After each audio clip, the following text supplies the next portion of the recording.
Hi, everyone. Welcome to Stoner Podcast. Do you? Awesome. I'm glad you enjoyed it. Hey, everyone. Welcome to Stoner Podcast. Today, I want to discuss the Idaho 4. Specifically, we are going to look at the police reports that were just released via Connor. Thank you, Connor, for that. And we are going to take a look at these police reports. Not all of them. There's one in particular with regards to stolen money. Kaylee's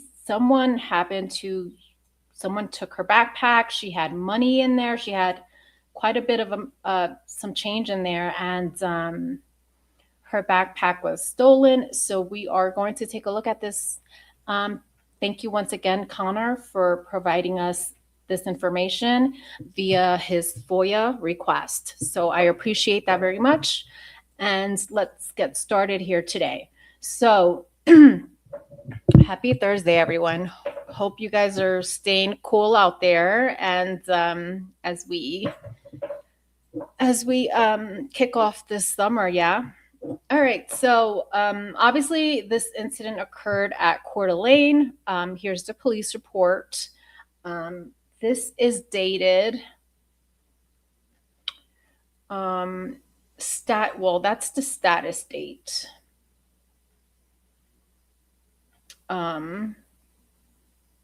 Report taken August 4th, 2020. Okay. So this report was taken August 4th, 2020. Alrighty. It was reported, and the responding officer or responsible officer is R. Wilbur. Okay. So the names we have here mentioned: Jack DeCoeur, obviously redacted, and Kaylee Goncalves. Sorry, not Gonzalez. Kaylee Goncalves, and she is the victim, and she put in the complaint. All right. Mentioned is Jade Christina Luck and Jack DeCoeur. Alrighty. And so again, the complaint was placed August 15th, 2020. All right, so let's keep it moving and let's take a look at this. All right. Report for incident. It says here that this is an online report filed from IP address. So it looks like Kaylee went ahead and did this, filed the complaint online. The following is the description entered by the citizen. I was getting my hair done by Christina Luck at Loft Salon on August 4th, 2020. My appointment was at 1 p.m. Let's see what date of the week that is. Hang on. I just want a clear picture of this incident, okay? So this would have been 2020.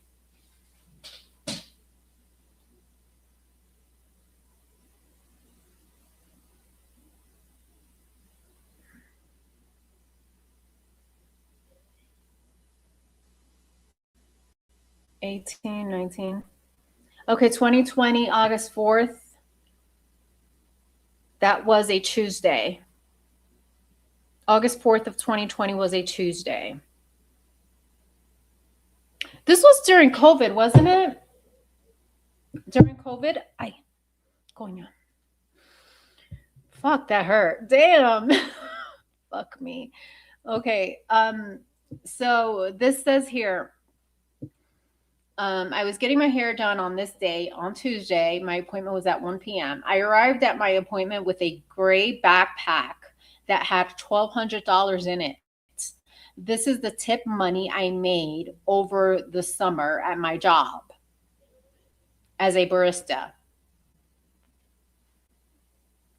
Upon returning to college, Wow, that's a big tip, right? $1,200 tip. Wow. I'm saying, why was she carrying this cash?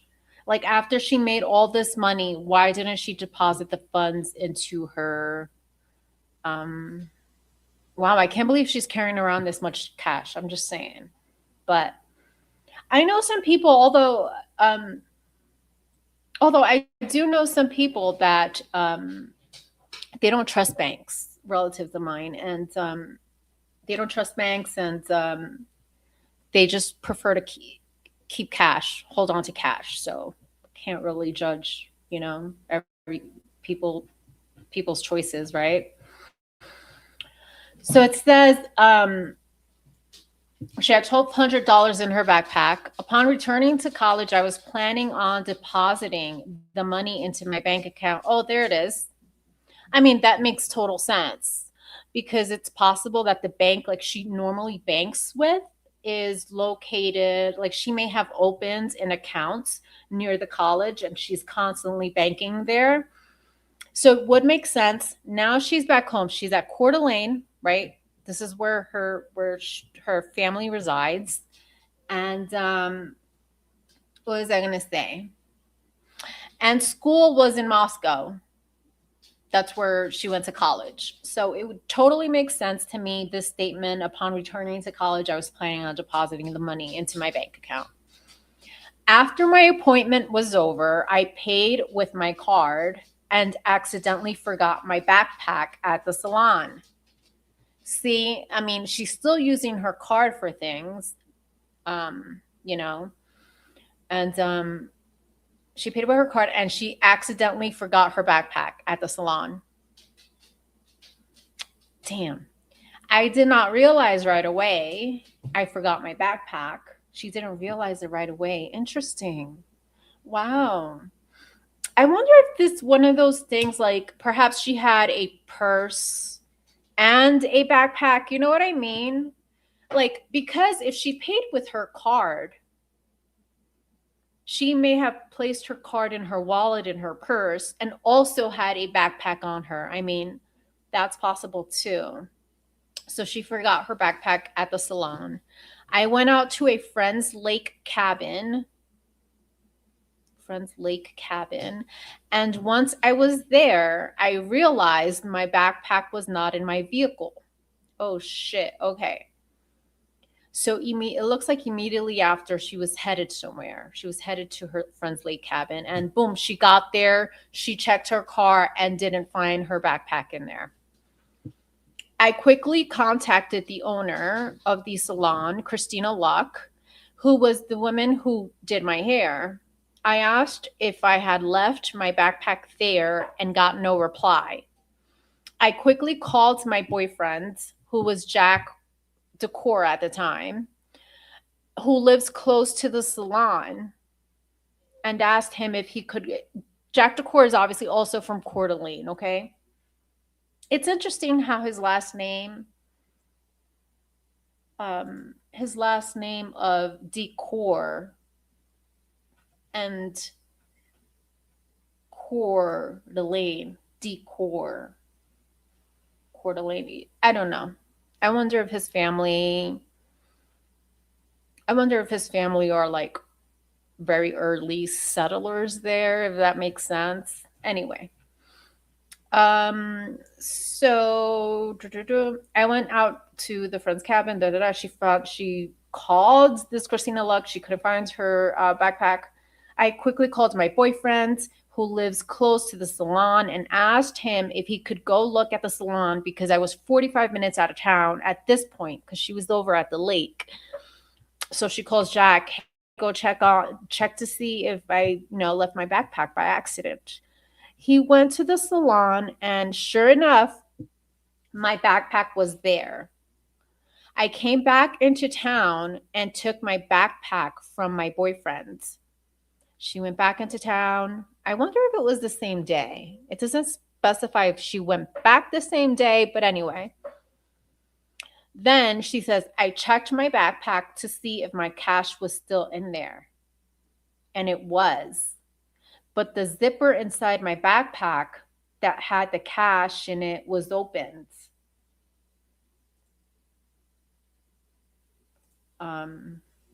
I thought that was odd, but didn't think much of it. So this girl already knows. Like, she is totally, I'm with you, Kaylee. I'm with you, Kaylee. She knows how she leaves things and notices. I mean, she was a true crime junkie, Kaylee, you know? So she notices any inconsistencies. She immediately noticed how it was opened, but didn't think much of it, right? And then she says,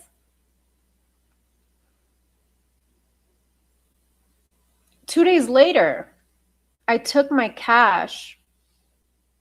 So I guess she didn't count her money. Huh. So she didn't count her money until she went to the bank 2 days later. And she only had 731. So let me do that math real quick. She initially had 1200 minus 731 gives you 469. So there's 469 missing. Okay? That's a good chunk of money. My backpack had not been out of my sight since I got it back from the salon. And the money went missing at some point while I left it at the loft salon. Okay, so then Kaylee believes that this is significant enough to, make note of this. I love this girl. She thought it was significant enough to go ahead and report it. So she went and filed this. Okay. So then let's keep moving here. It says, on 8/18, I received and read this report. Okay. Now it's getting interesting. So I called the victim, Kaylee, and spoke to her on the phone. Kaylee explained that they originally called in related. Wait, I'm sorry. The police officer contacted Kaylee by phone. I wanted to make sure that's clear. It wasn't Kaylee that contacted them. So they contacted Kaylee in regards to this incident, asking questions about the theft and charges. It was her boyfriend, Jack Coeur, that called in at the time. Wait a second. They called Kaylee. I called the victim, Kaylee, and spoke to her on the phone. Kaylee explained that they originally called in. Kaylee explained that they originally called in. Oh, I see. So Kaylee is basically stating that her and Jack's called in, asking questions about the theft and charges. And then it was her boyfriend, Jack Coeur, that called in at the time. Oh, I see. Okay, they may have been together when they placed the phone call, right? Kaylee had approximately 1,200 in her backpack, but was not sure on the exact amounts. Oh, wow, she wasn't exactly sure. So that missing money may be off. Since the original citizen assist, they attempted themselves to resolve this issue by speaking with everyone present at the time at the hair salon. What the hell? I mean, this must be a very small town that you know who is all that was there to be able to contact them, right? Because that's weird. Huh.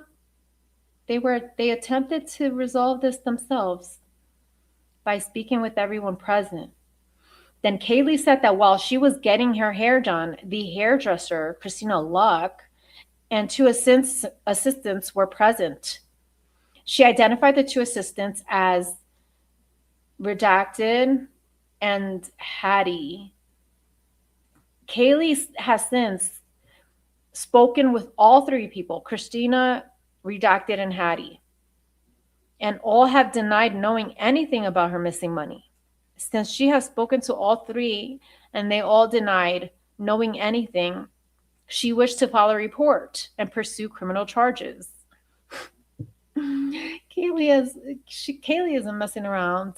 I asked her for her best estimate of the amount of stolen money, and she said around 500. Yet, so it's 469. If you go off the 1200, it's 469. So 500 is plausible. I called Christina Luck and left a voicemail, right? So now they're interviewing the salon owner.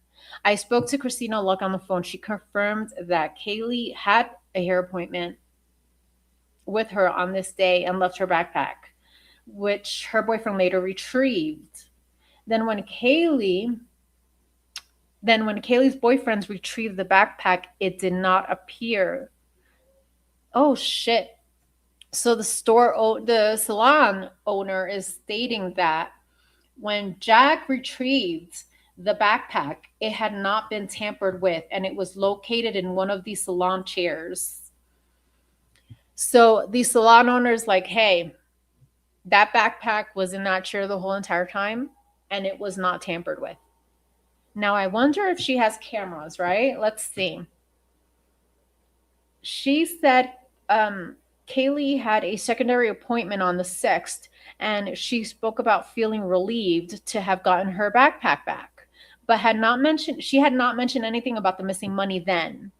I mean, I can understand that because, um, it could be a very uncomfortable conversation to have because, in a sense, you're implying that, someone in your salon may have taken the money, So there's a sense of distrust there. So I know that could be a touchy subject. So I can understand that Kaylee did not mention it then and there, right then and there. Then later that evening, on the same day where she went for her appointment. Christina communicated with Kaylee and learned that some money had been missing out of her backpack. Christina did not notice anyone come into the salon. Now, Christina didn't notice anyone come into the salon and possibly steal anything. Christina had two assistants working that day, Haiti and Kylie. So it's redacted up here, but not down here. Okay, good job, officer. Anyway, so she checked with her assistants. Her assistants are saying no, they didn't notice anyone coming in or anything. All right, so now they interview this Kylie assistant, right? I spoke to Kylie on the phone again. She confirmed that she realized the money was missing from her backpack that evening after her second appointment. She said her boyfriend, Jack Coeur, picked up her backpack from the salon and it was in a chair when he picked it up. The employees told Jack that they didn't even see it there. Like when he went to pick it up, basically the employees were like, what? I didn't even notice it was there, I can see that happening. I can see that happening too. Kaylee does not remember placing it in a chair though. Huh? Oh boy. And last remembered putting it on the floor at her feet. Well, that can mean anything. That can mean anything. Have you ever been to a salon? I don't go anymore. I do my own hair sometimes. I do my own nails and everything. Time is precious. Time is precious. I refuse to waste my time at a salon when I can do the shit myself. So, where was I going with this? I mean, if you ever been to a salon, they clean up, they sweep, constantly because they're cutting hair all the time. So the fact that Kaylee remembers it being on the floor doesn't really mean anything because it's very possible that one of the workers or assistants picked it up and put it on the chair. So after Jack picked up the backpack and she had it back, it had been about 20 minutes. Oh, wow. That was quick.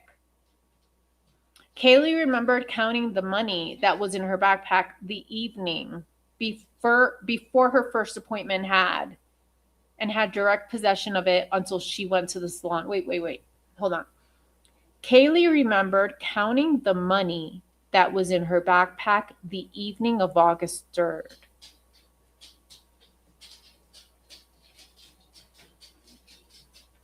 The evening of August 3rd, right?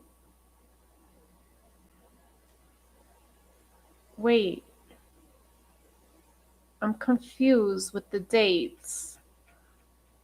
Hold up.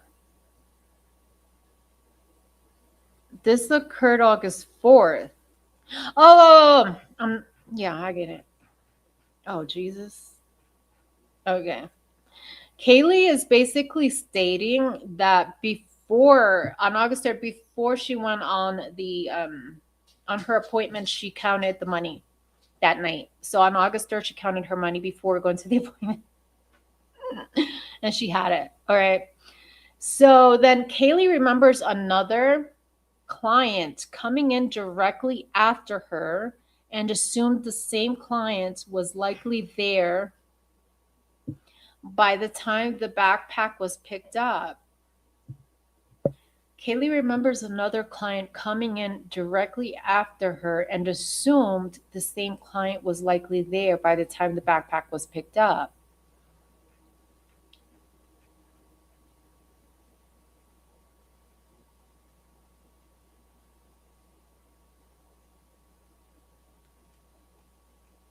Okay, then they spoke to Jack Jacor, right? Oh Jesus, this is getting too much. I spoke to Jack Jacor on the phone. Jack said he went to pick up the backpack at the salon and saw two girls in the back and no one in the front. He believed the two girls there were the owner and another employee. As he walked in, one of them approached him and he told her he was trying to find a backpack and saw it sitting in a salon chair.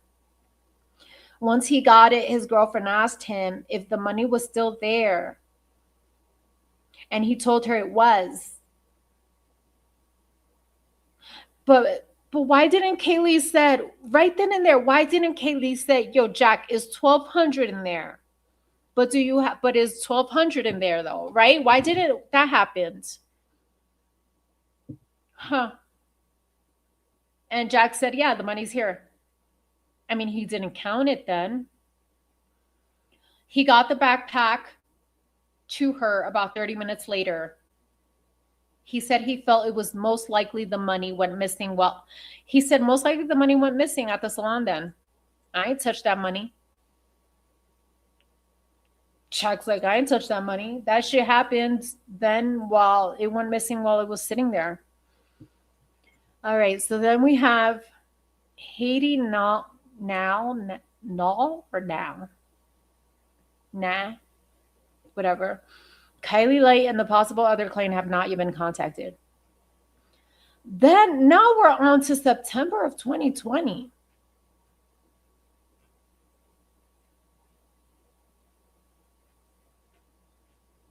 A whole month has gone and they're still investigating this, right? I left a voicemail for Christina Luck requesting contact numbers for the other two employees who were working at the time the backpack was left at the salon. I listened to a voicemail I received from Haiti Now, providing her phone number along with Kylie's. On 9/17, I called Haiti Now and spoke to her on the phone. She was extremely professional and cooperative. She said she remembered the client with the backpack, but did not know the backpack had been left in the business until the client showed up and came back to pick it up. She said she found the backpack in one of the chairs. She said he found the backpack in one of the chairs and believed it to be the third chair close to a little bar area. Ooh, nice little bar nice bar area while you get your hair done. A blowout and a cocktail. So,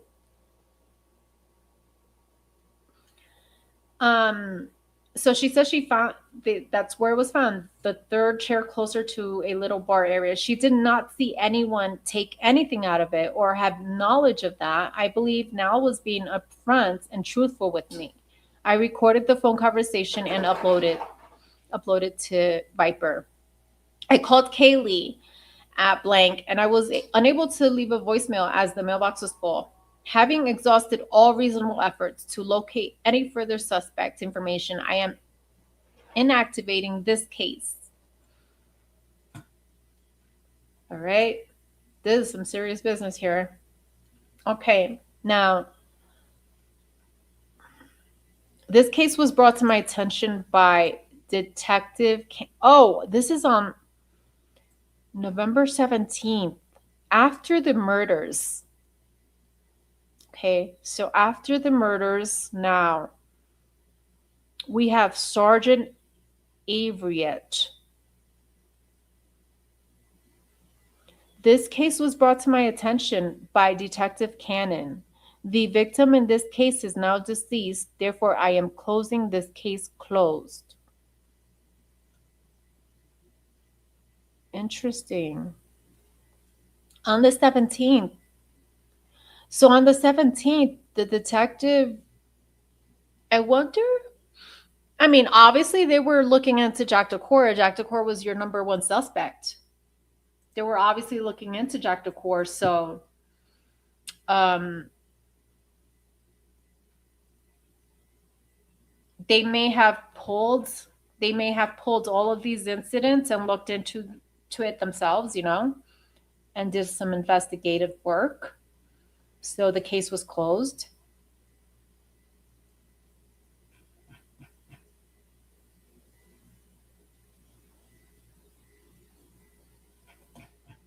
All right there. Thank you, Connor. Thank you, Connor. Let me know what you guys think about this. In the meantime, here's what I'm going to do.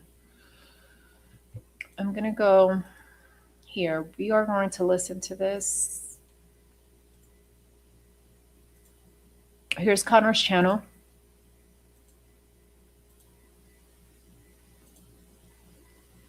There we go. So, what I want to do here is go to my page. Give him a follow. Thank you. Oh, there's something else he posted. Hang on. Wait a second.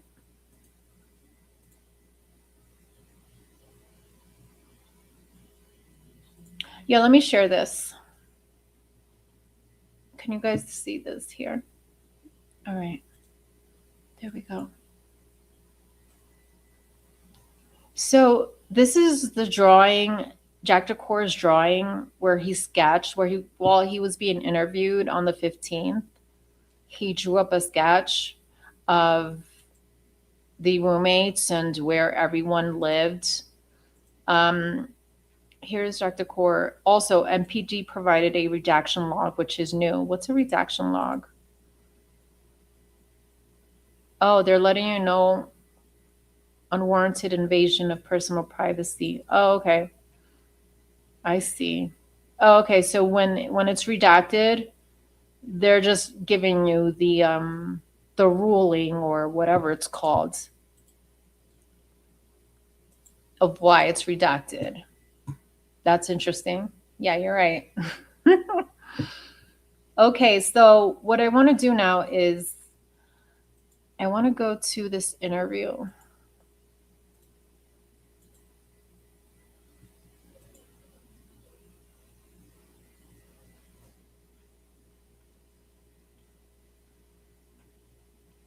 Hit that like button if you're in here. I see there was like at least 10 people in here. Hit the like. Don't be shy. Or hit the unlike. It's fine. It's okay. It's still engagement, right? Here, I want to go to my playlist. Let's go to the playlists, and we have one for Idaho 4.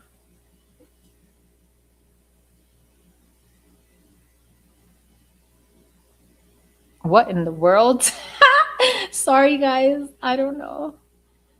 Damn. Wait. I want to skip this. I can't. Oh, boy. Sorry about that. we are going to take a look at Jack DeCour's interview again. It's been so long. It's been so long, and I miss you.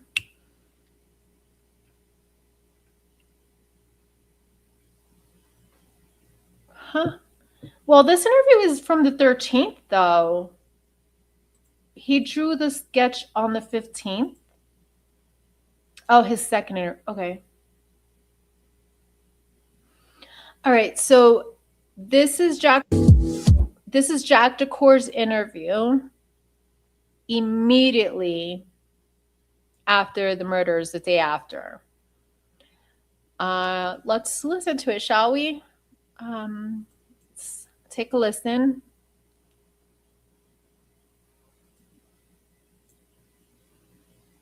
Via Zav Girl, by the way. Shout out to Zav Girl. I love her. She's a great she's an amazing creator. Like, she digs. Zav Girl, like, she will dig. She does a lot. Like, she's super talented. Give her a follow. All right. So, appreciate that. I know it's a weird thing to give up your phone to somebody, but I appreciate you helping us out. All right. Before we get into kind of timeline for last night stuff, what you have? I'm assuming you have social media. Yeah. What accounts do you have? Senor, so I'm so glad you're here because, like, your brain is like, I love your brain. So, Senor, I don't know if you took a look, but Connor posted the sketch Jack DeCour drew, and it's dated November 15th. So are we missing an interview?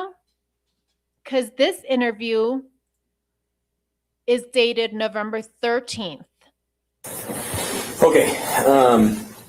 So you got your address. So starting yesterday, midday, wherever you want to start. Did you go to the football game? No, I was working. You're working. Okay, where are you working?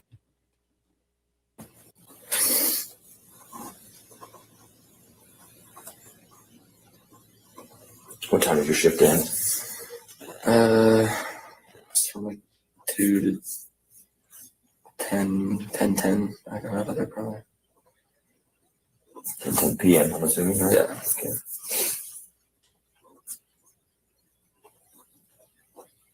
And then what did you do after you got off shift? I went home. I dropped off some food at my friend who's working at the corner club. And then I went home and met up with my friends, and then we went to the corner club as a group.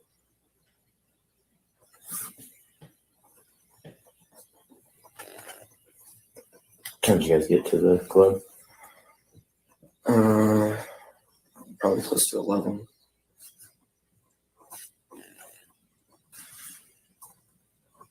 Okay. What, anything kind of talking through the rest of your evening there? You guys just hang out, or? Yeah, we hung out there, and then I actually did run into Kaylee at the corner club. Say hi to her, talk to her for probably a minute or so. And then eventually, I don't know if she left before or after me, but I left. I came back home, pretty much just went to bed, and then I woke up and I saw a bunch of commotion down the street. And I walked out there just to see what was going on, and I kind of heard some things. But I later looked on my phone and found like 6 missed calls from Kaylee and 3 from Maddie as well.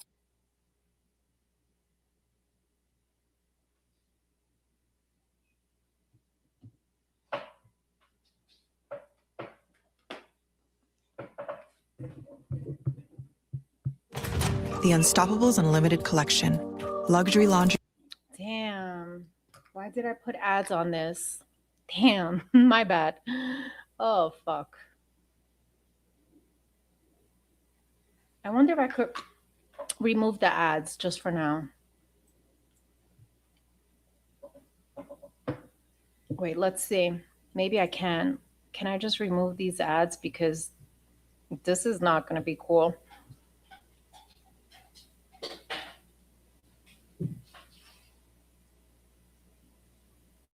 Um,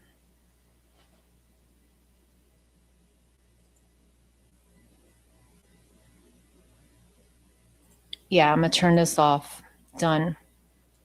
Save. Okay, yeah, we got to shut these ads off for now because I'm not doing this. Oh my God, I'm starving. Okay, so saved. Now let's listen to it one more time.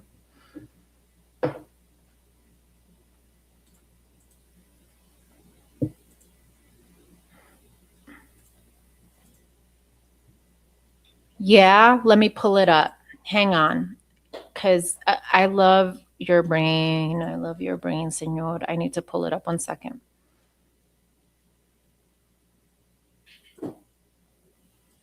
Let's pause this for a second. Now let's look at that drawing. Hold on.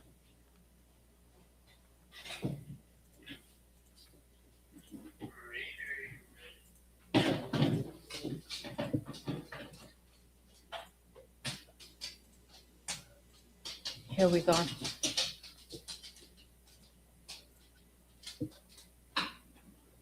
Here's the drawing. Notice how on the drawing of the outside of the 3rd floor, he doesn't draw the deck by Maddie's room. Wait, okay, now we gotta pull up the, I didn't know Maddie had a deck. What in the world? I didn't know Maddie had a deck. Now we gotta pull the photos.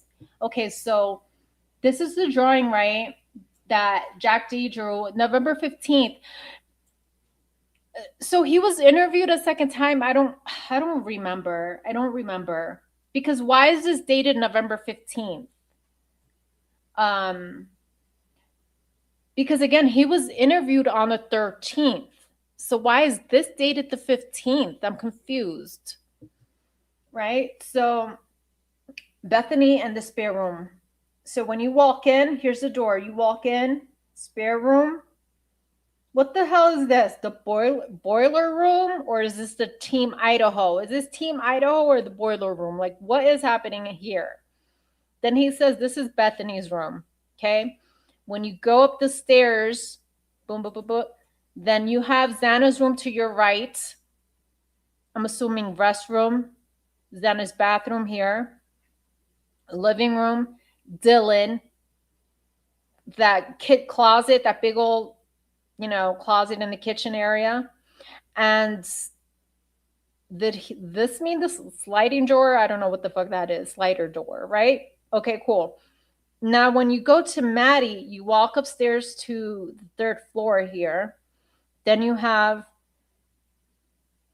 soon as you're at the top. Oh, Kaylee and the deck here. Oh, that's what that is. Okay. Bathroom, Maddie's bedroom.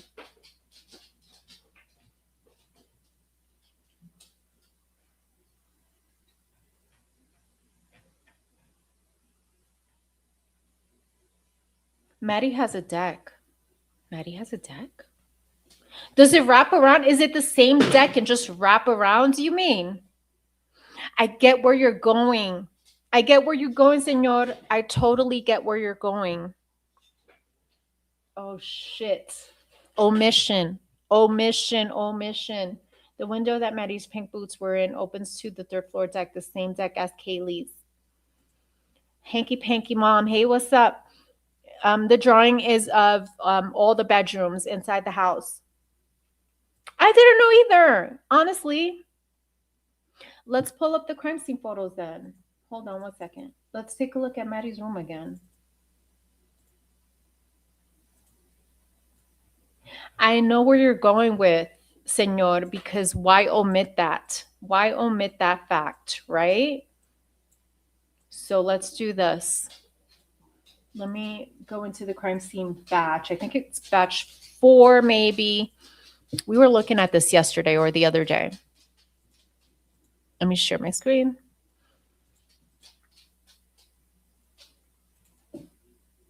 Okay. Trigger warning, we're going to have some red liquid in here somewhere. And now let's take a look.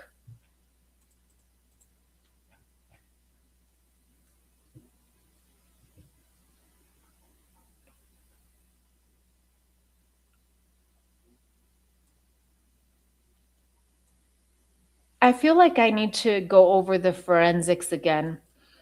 Because I don't know. I feel like I need a refresher on the forensics. Like, for example, um, the blood, what did this match? Like, whose DNA matched on the ping pong table? Like, I totally forgot about that part of it. I need a refresher on that. Then all the way up here, god damn. Okay, so we're going to Maddie's bedroom.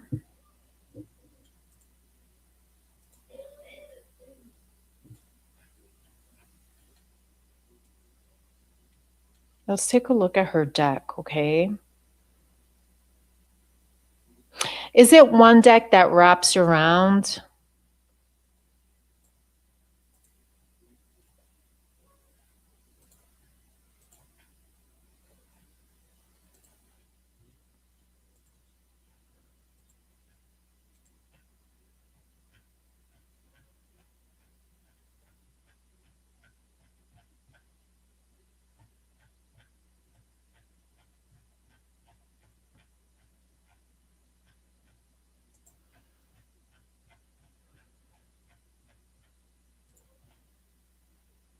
See that? Yeah, I need to read the forensics again. Did we identify this blood?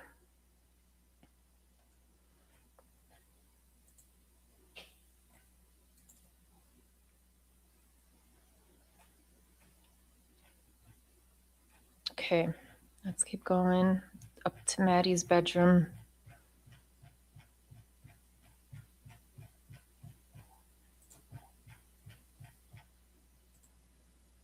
Okay.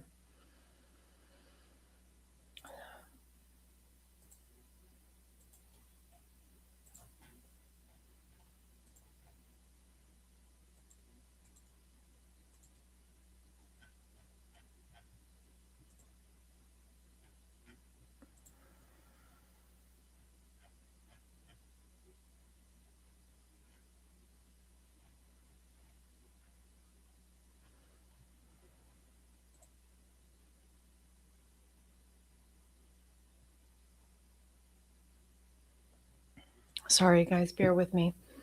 All right.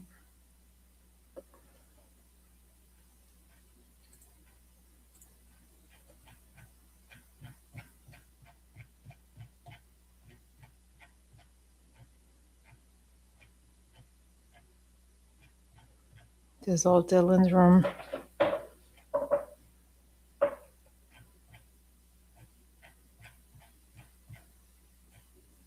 Then we got Xana's bedroom over here.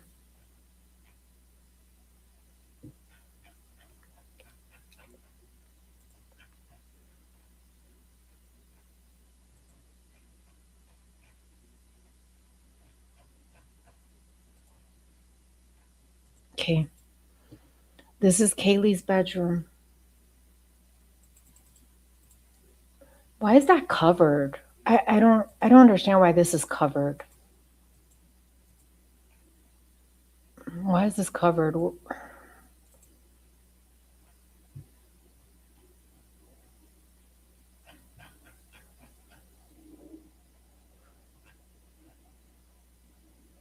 So when you get to the top of the steps,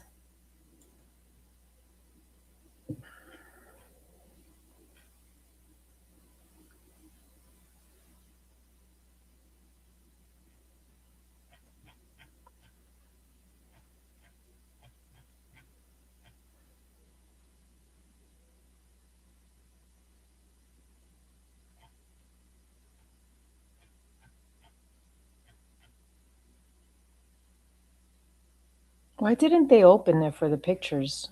Like, that's so odd. All right, here we go. So when you get to the top, oh, this is the bathroom, the view from the bathroom. So when you get to the top of the steps, see, I think Jack DeCour's drawing is off. What's up, Skulls? Oh my God, you're so cute. Thank you, Scully. Oh my God, you're so adorable. Thank you. I appreciate it. Yes, baby. Yes.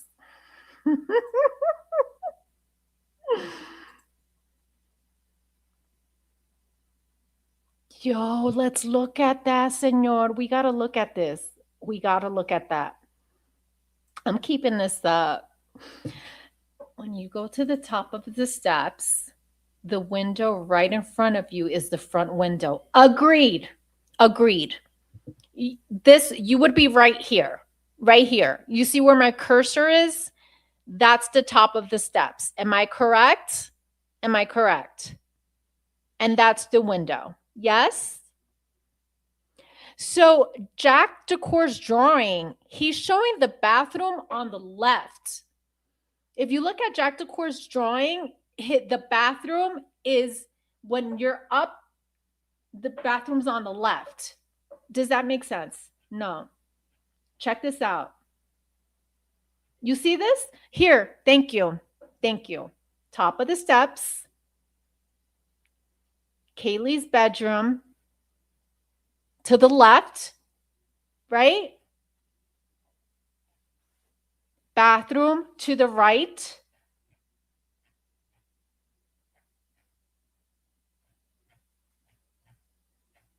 Okay.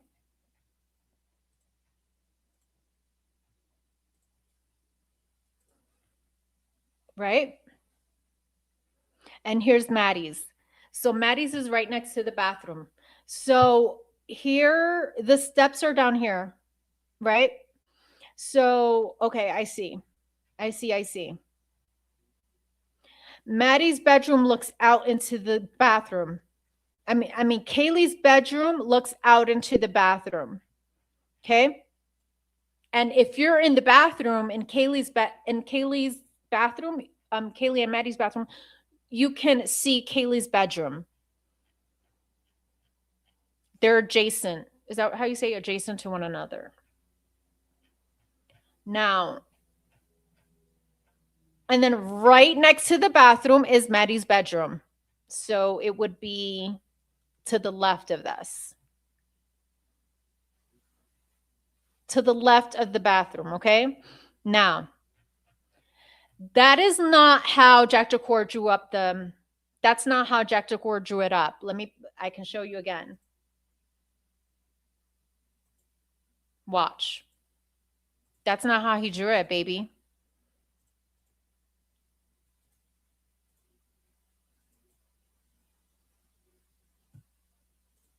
Look. I say look a lot. I need to stop. Take a gander. Take a gander at this. Okay. So, look how he drew this. He says that. Oh no, he did it right. I was looking at it Oh no, he did it right. My bad. I take that back, Jack. I take it back. He did it correct. If you're walking up the steps, correct, and you're at the top, the bathroom will be to the right and Kaylee's bedroom to the left. This is accurate. Okay, now we're going to look for that deck. Good catch. Good catch, senor. Check it. Now let me put this down. Peep this.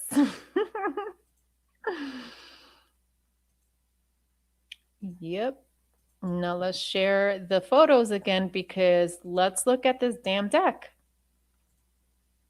Hold on. So now.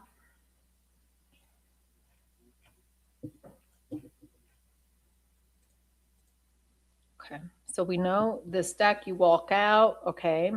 It should loop around. So this deck should loop around to the right? To connect with Maddie's? Oh no. Am I thinking this right? Maybe I'm off. Let's just look. Let's take a gander at this.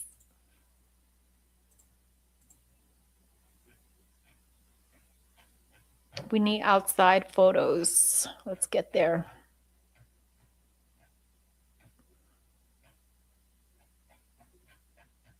It might be another batch. It may be another batch, but let's look. Okay, here we go.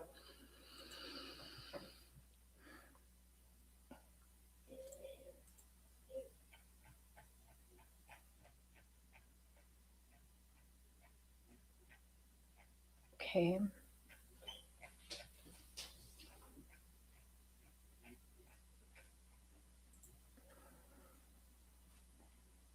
Does it loop to the right or to the left?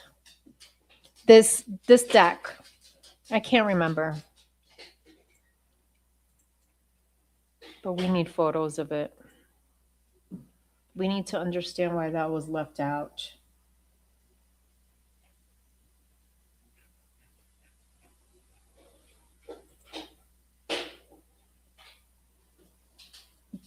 It looks like this loops to the left though. Are you sure about the deck? Are we sure about that deck? Okay.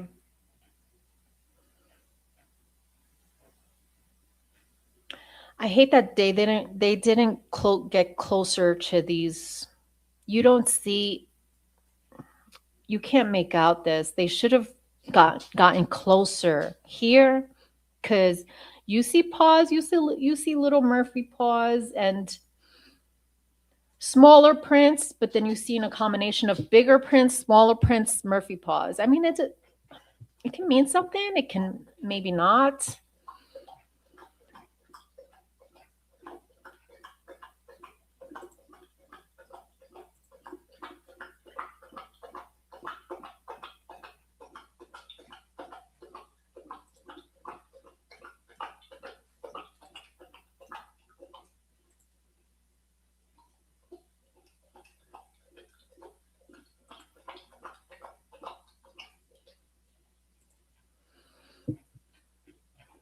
May have to go into another batch if I don't see it here.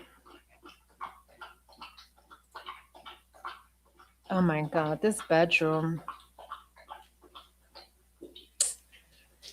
Oh, man.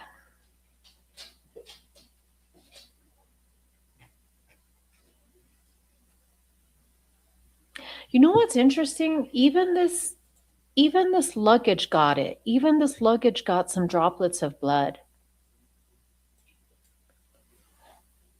Now, that means that the luggage was out. Why would a luggage be out? Like, why wouldn't it be hidden or put away? You get what I'm saying? Like, why would a luggage be out like this? It was obviously out there because there's droplets of blood in it.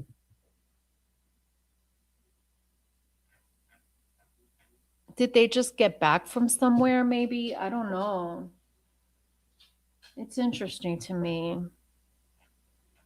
And the way this house is ransacked is also interesting. To me, it's like they were looking for drugs or money or something. Okay.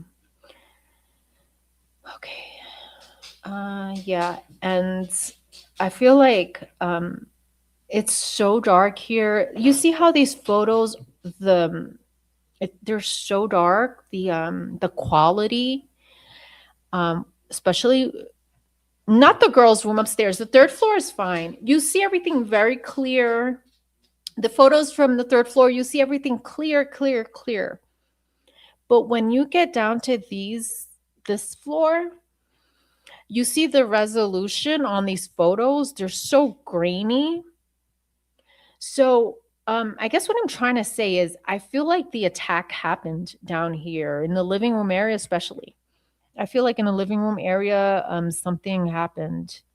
I think Kaylee was possibly attacked there, or maybe outside and brought inside or something like that. But I mean, every time we go through these photos, it's like you keep noticing the same things.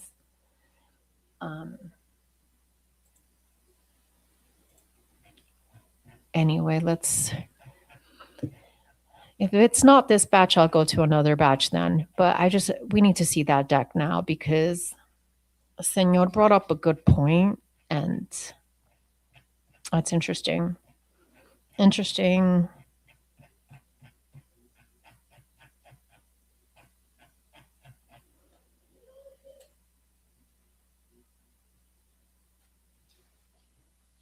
Okay, yeah. Now that I'm here, let me see. Oh shit, it's not purple. It's like a gray. It's not purple, it's a gray. See, there's another luggage back here thrown out over here. You see that? How many luggages do these people have? It's a red luggage back there. How many luggages do these kids have? Do they do they travel constantly that the luggages are out? Like, I know you guys have, like, for example, you guys have luggages, right? Obviously, you guys, have luggages at home, but do you keep them out like that? No, right? You'll put them in a storage closet or underneath your bed, whatever. However you do it in a closet or something. It's just interesting to me how these luggages, there's so many of them. I have to take some time and count them. But there's a lot of luggages here. Anyway, this is a gray tote. It doesn't match the blue one though. All right, so let's close this out. I'm opening the next batch. Okay, let's go to the next batch. Let me count mine right now. I feel called out. Why? Oh, for real? You just keep them there? Oh, okay. It's Senor said batch 1. Thank you, Senor. Photo. I gotcha. It's weird that the utility closet for cleaning floor was wet. Okay, batch 1. We get in there.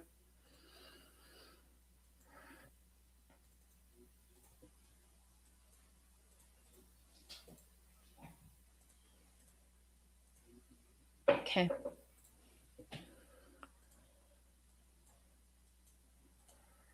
$49.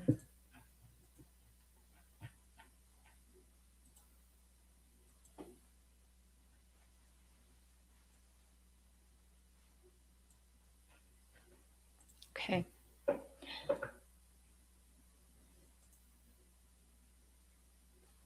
Okay, Kaylee's room.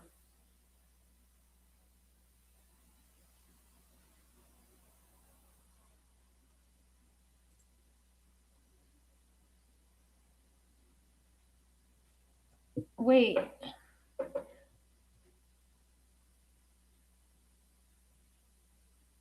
But isn't this Kaylee's room though? Isn't this Kaylee's room here? What do you mean it wraps around? Oh no, Kaylee's room is up here, dude. Oh, I see. Kaylee's room is over here.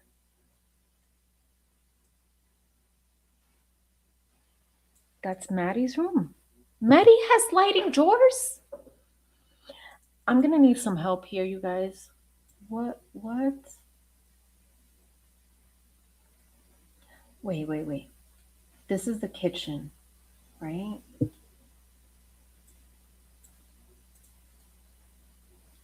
Kaylee's room is right above the kitchen. Is that correct?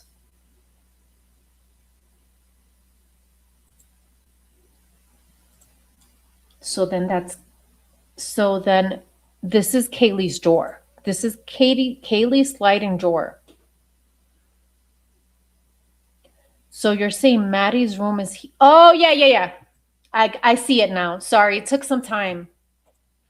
No, I see it now. Yes, Kaylee's right above the kitchen. It took some time. I gotcha. 12 stacks. Where the Scully? What the hell? Where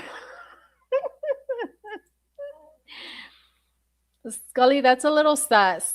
That's a little sus, Scully. You get it, Jules? You see it now? I totally see it now. This is Kaylee, and Maddie's bedroom would be up here. That is correct. Why didn't I ever? It didn't. I don't know. What was I thinking? Why was I thinking that this only wrapped Kaylee's bedroom? Damn.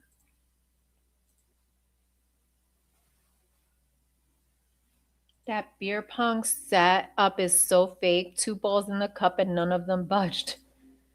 For real. I get it now. So if we look at yeah, that's interesting. Why did Jack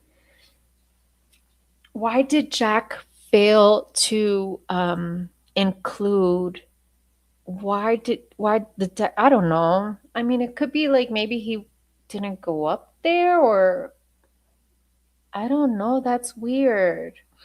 Because if you're up in, I don't know. First of all, it looks like it's falling apart. I don't even think you can walk it. Look at the ceiling. It looks like this whole thing is falling apart. I doubt this is safe at all. Like, what were these parents thinking? How could these parents go here and let their children go to college here and stay in these dorms or this house? I would never allow my daughter to stay. If I had a daughter, I would never allow this. Absolutely not. Oh my goodness. Um, so say you're in Kaylee's room, you open the slider and you walk out, you'd be able to walk and see Maddie. Like you'd be able to see Maddie from her bedroom door, from her bedroom window. That's crazy. Let's see if there's more. Here, there's another slide. See that? Okay, that's Maddie here. Hold on. Let me think about this. So this is the window you see when you walk up. This is the window you see as you're walking up the steps. That's the window you see, correct? Am I right at that? Chat. That's what I get for counting my luggage. It was built poorly. I don't remember that blue chair being there before, but I may be wrong. Yes, I peeped it, just waiting for you to peep it too. No, Jules. Now I'm lost again, Jules. If if you're this is the window you see when you're in up the stairs, right? And when you're on the top of the steps, Kaylee's bedroom is to your left. If you're at the top of the steps, Kaylee's bedroom is on your left. So does that mean that this is Kaylee's bedroom?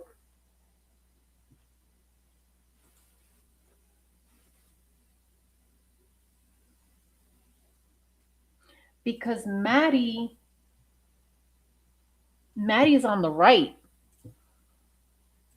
When you walk up those stairs, Maddie's bedroom is on the right.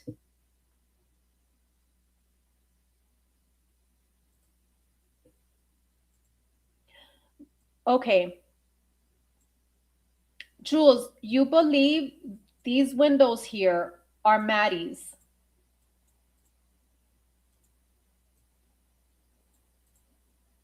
This is Maddie's?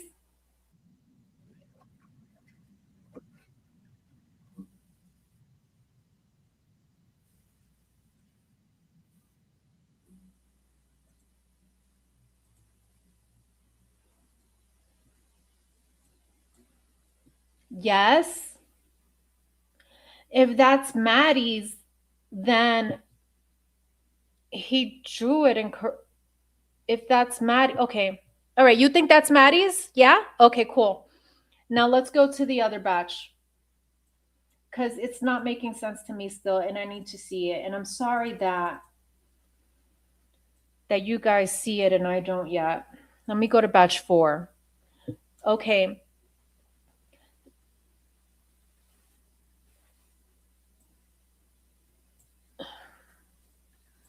Okay. So when you're walking up the steps, you believe Maddie's bedroom is on the left, right? That's what you guys are telling me, right? Okay, now watch this. Check this out.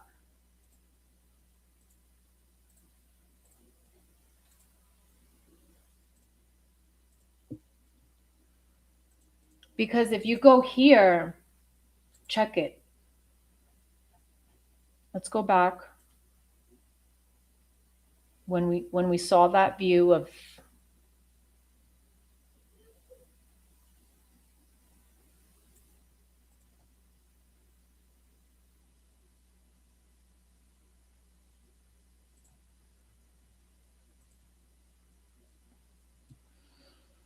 okay. So here's where we're thinking, right? Kaylee, the window you see as soon as you reach the top of the steps, and then Maddie's windows, right? That's what we're going with. All right. Now let's look inside.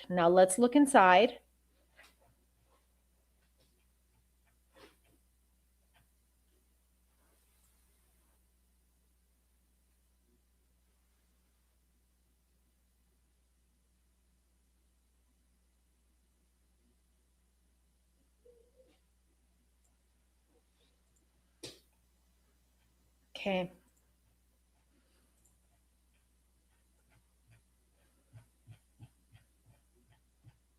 Here we go. Okay, so you're walking up the steps.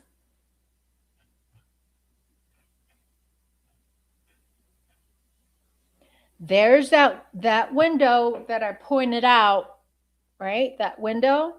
So that would mean Maddie's room is here, right? That would mean Maddie's room is here. Watch.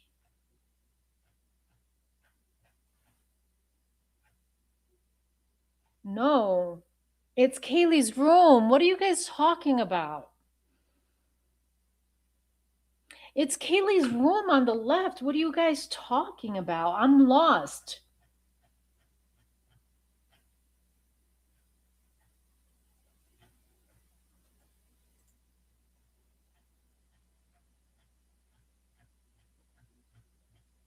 As soon as you get up to the top of the steps, Kaylee's room is to your left. Not Maddie. It's not Maddie's room. Am I looking at this incorrectly? I mean, I could be.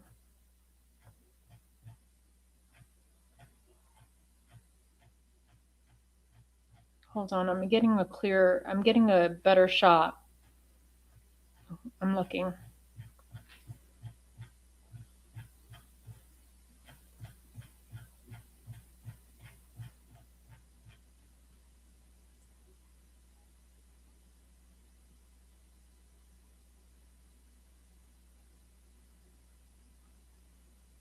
Shit, how the hell are we gonna solve this murder? We don't even know where the rooms are located.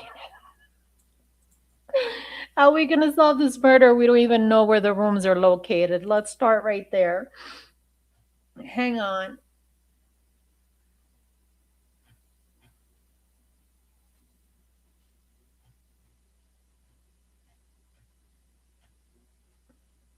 I see the balcony. I see the balcony right there. Okay.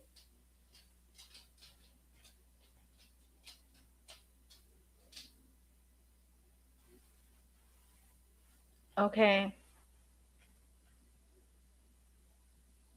Here's the steps. Watch this. Ready?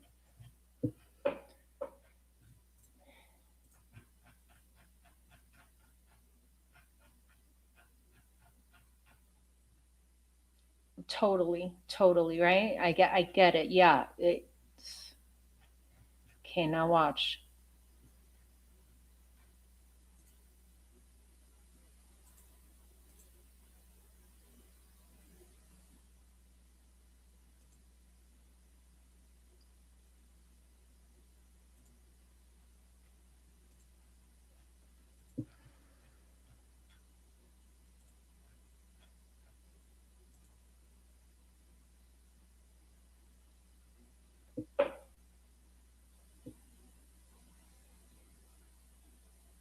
These pants are ripped.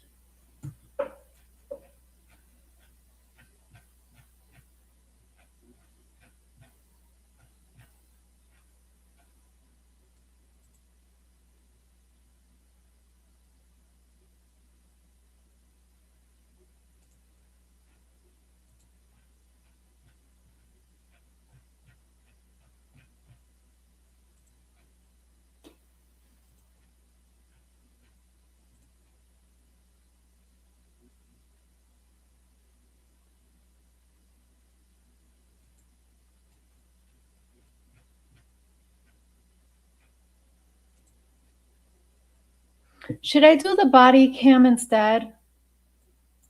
Should I do the body cam instead, guys? What do you guys think? What am I missing here? In my opinion, when you walk up to the third floor, Maddie's room, sorry, Kaylee's room is on the left, not Maddie's room. But you guys are saying that Maddie's room is on the left. And I'm trying to understand how Maddie's room is on the left. God.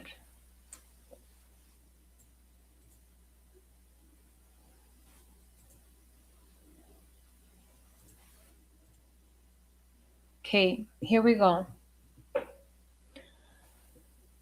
That's that's the window you see when you're at the top of the steps. Am I correct in that assessment?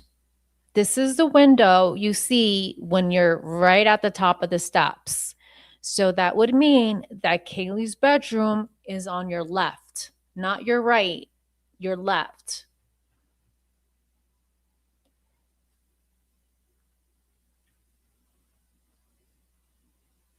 Maddie, bathroom, and Kaylee's bedroom is adjacent to the bathroom. This is the window you see when you're at the top of the steps. Kaylee's bedroom is to the left. Are you guys seeing this? Like, am I not getting it? You're not accounting for the stair reverse. What do you mean, stair reverse? What does that mean? Emailed you. Okay, Scully, I'll check my email. I'm not accounting for the stairs being in reverse.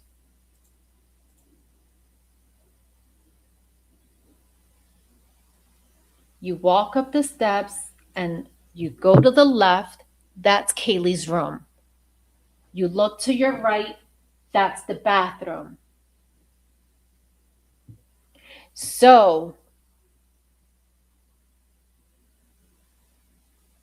how could the deck go all through here to attach to Maddie's? I don't see it. Virtual look. Oh, house tour. Here we go. We got it. Thank you, Scully. I'm going to play this, you guys, because I had a hard time with this too. Two levels of the stairs and one flips up the other way. Okay. All right. I have this video. Thank you, Senor, for trying to explain it. I guess it's, like I'm one of those visual learners. Like I got to see it to understand it. I'm going to play this video. It's a tour.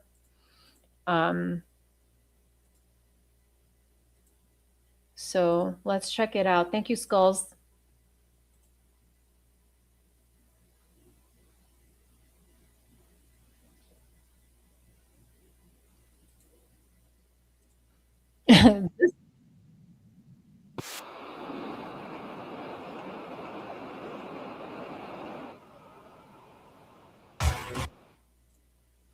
This episode took a turn.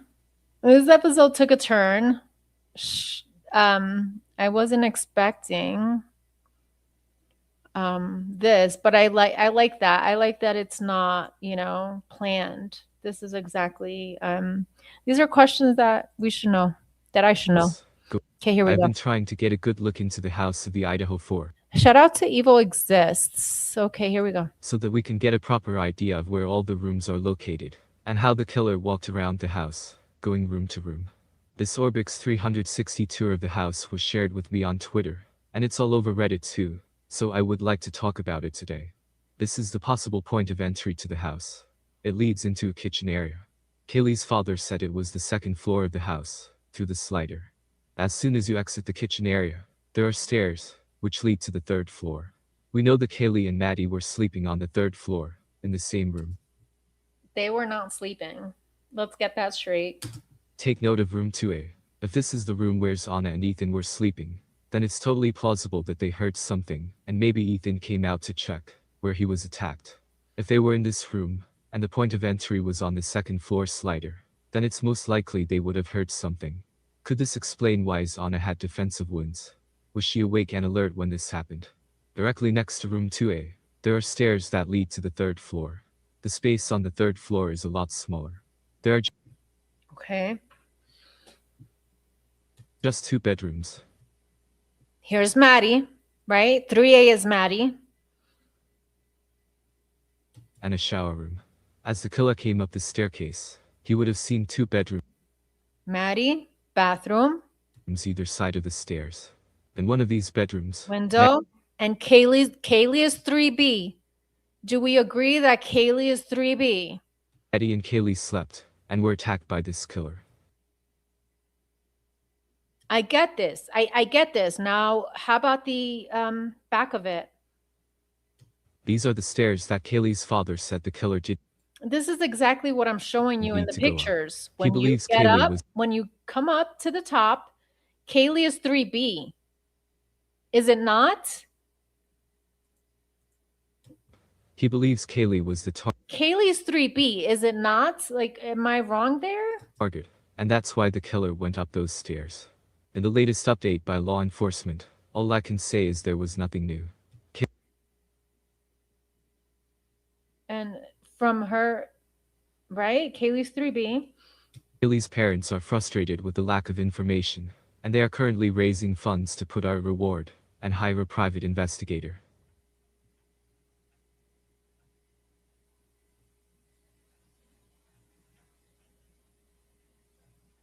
See, even this photo of Kaylee with Murphy, let me go back here.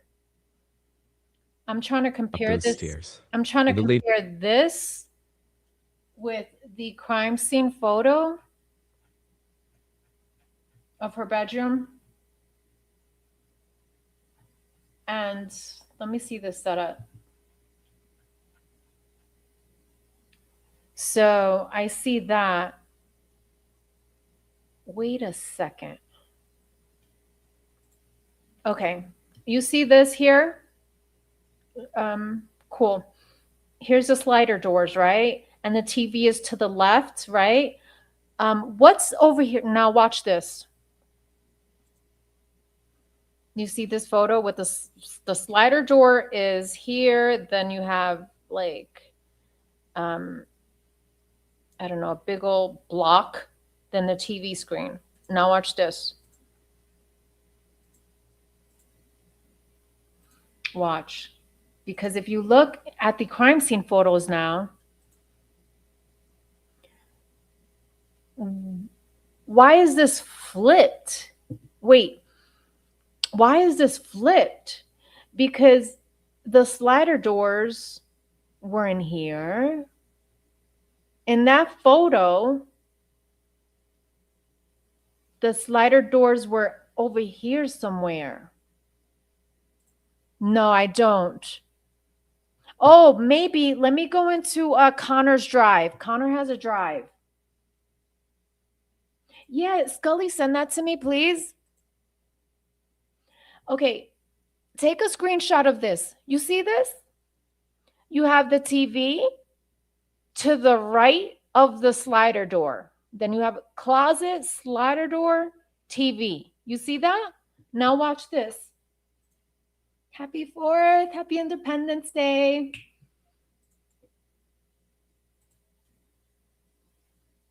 You see how the TV is to the right, the desk and TV is to the right of the slider door? Now watch this.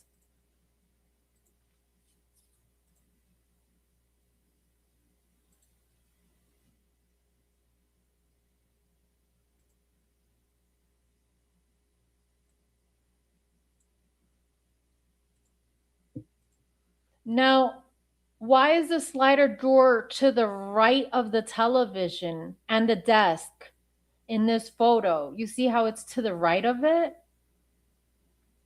To the right of the television. Not to the left, to the right. Now,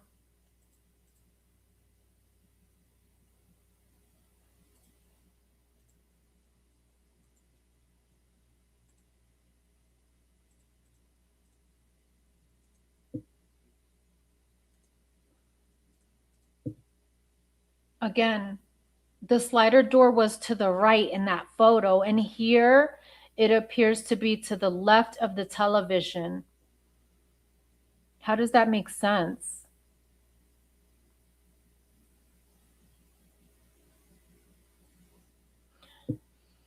Do they ever open this in the crime scene photos? Okay, I'm checking my email right now. Okay, we got the dollhouse.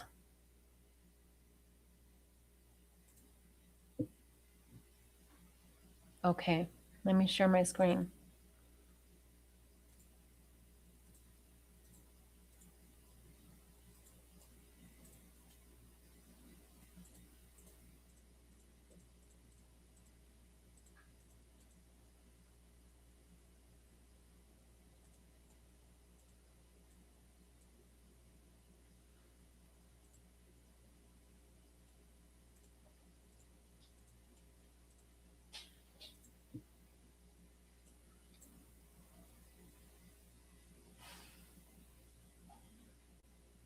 Maddie?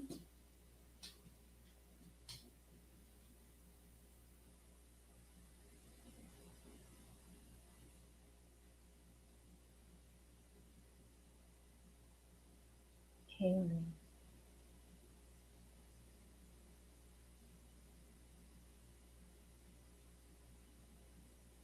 So Kaylee is up here, slider door. Then you walk around. Maddie.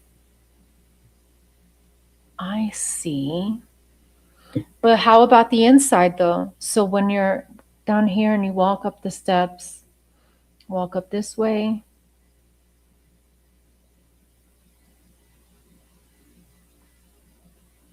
Then you're in the living room. So if you walk up to the 3rd floor, if you walk up to the 3rd floor from the living room, if you're walking up to the 3rd floor from the living room, why would Maddie's room be on the left? It's still not making sense to me.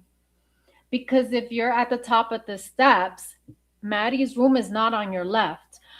Oh, because the stairs are this way? Because the stairs are this way? Oh, okay. I got it. I got it. Now I see it. Now I see it. No. I see it now. Oh, whatever. How did we get here? I see. Yeah, yeah, just as Senor was trying to tell me, thank you, Senor. He was trying to say you're not accounting for the steps being turned around. Are we sure though? Are we sure the steps are turned around when you're inside? That's such a weird. Yo, what's up? Awesome live, Kane, last night. It was fun. It's because the 1st floor they call basement. All right, cool. So the way we got here was because Jack failed to include that balcony. Let's take a closer look at the balcony.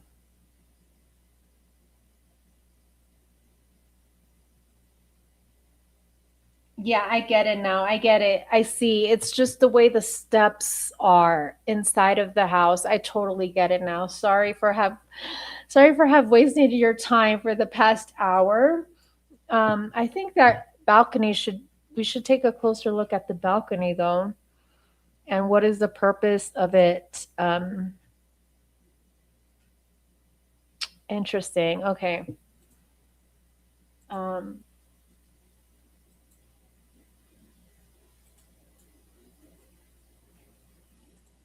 I'm going to share my screen again. Okay, so you see how Jack Decore's drawing? He has, when you go up the steps. Wait, but going back to this, not, oh, fuck. I'm sorry, you guys.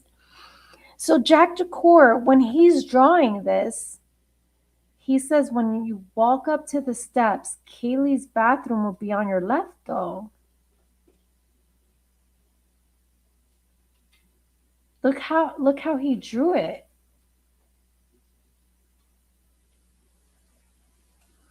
He drew it as if you're at the top of the steps, Kaylee's bedroom would be on your left. You see what I'm saying?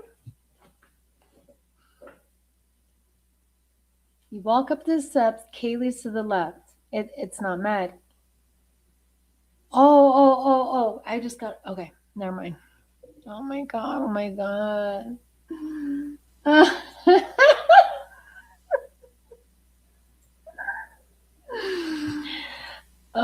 Don't mind me. Don't mind me. Okay, here we go. All right. So back to our original plan here. Down the street. And I walked out there just to see what was going on, and I kind of heard some things. But I later looked on my phone and found like 6 missed calls from Kayla and 3 from Maddie as well.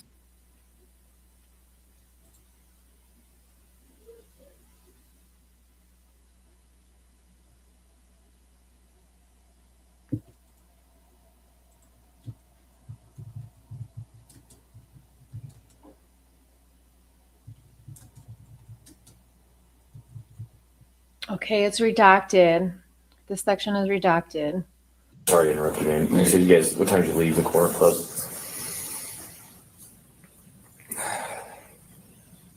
Probably about 1. I don't really know that. I wasn't paying attention at the time. Okay, so he says he got home at 1. Yeah, sure. Sure, Jack, sure. Do you mind if I guys let's go here really quick. Hi guys, since Brian Koberger pled guilty today, I feel like we released this full illustration of the Idaho 4 crimes showing Koberger's movements. It's put together by evidence given to me by media companies like Netflix and others, including more recently Dateline, who hired me to do their 3D modeling for their project. I'm going to include a lot of information into this episode where you can see exactly what took place from moment to moment. Let's get started. In this illustration, we're going to start at 3:30 a.m. At this time, everyone is asleep except for Xana. Looking inside the home, we can see where everybody was.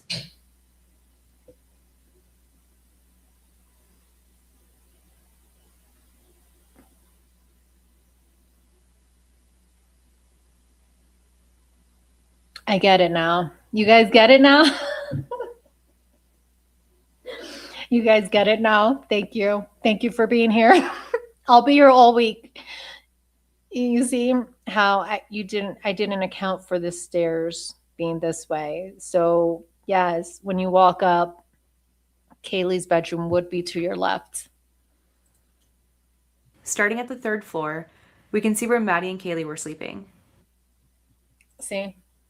Yeah, this is perfect right here via Asget Industries. I'll link it in case you have any questions or concerns? Obviously, I did. Maddie was sleeping on the edge of the bed while Kaylee was sleeping near the wall. As we go out and drop down to the second floor, we can see Dylan's room directly under Maddie's room. And drop down to the second edge of the bed while Kaylee was sleeping. Yeah, I was gonna make. I'm like, did she account for the balcony? And she sure did, because it's over here. So that would mean that this balcony obviously goes all around. Yeah. I want to take a closer. Actually, I do remember seeing pictures, the crime scene photos of Maddie's side of the, we'll just say Maddie's side of the deck area. It looks like hair, like someone was shaving someone's head. That's what it looks like to me. The photo's very grainy. I should put it through and see what it tells me, put it through AI and see what it tells me. But it looks like someone shaved their head back there. Or it could just be a plush toy. It could be Murphy's toy, like a brown toy though. It's dark.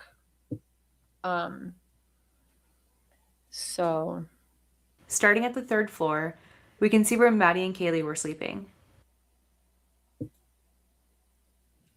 Maddie was sleeping on the edge of the bed while Kaylee was sleeping near the wall. while this is playing, I'm going to go to the crime scene photos and pull up photos of the balcony, okay? As we go out and drop down to the second floor, we can see Dylan's room directly under Maddie's room. Continuing across the living room onto the other side of the home, we see Xana's room. She's sitting in bed scrolling on her phone while Ethan sleeps next to her. Minutes ago, she had just finished ordering DoorDash and has all the lights on while she waits. The last roommate to mention is Beth, whose room is on the first floor, directly below the living room. As most of them all sleep, Kohberger pulls into the neighborhood for the first time this night at precisely 3:30 a.m. We know this due to a home security camera that captures the intersection and records the coming and going of anybody that enters that neighborhood.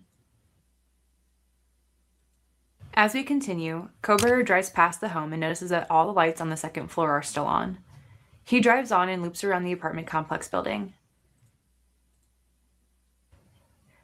Because of the home security timestamp, we're able to know how long it took to drive this path. On his first pass, it took him 2 minutes and 38 seconds, and this is him leaving on the first pass. Now let's look at his next two passes and record the times. This is pass 2 of him entering and leaving. And now this is pass 3 of him entering and leaving.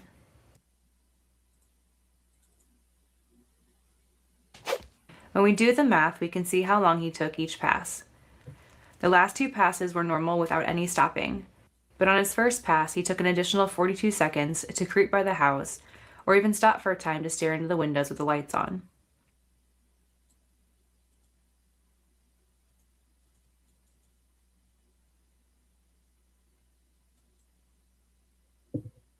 Are you trying to feed your dog better but stuck between?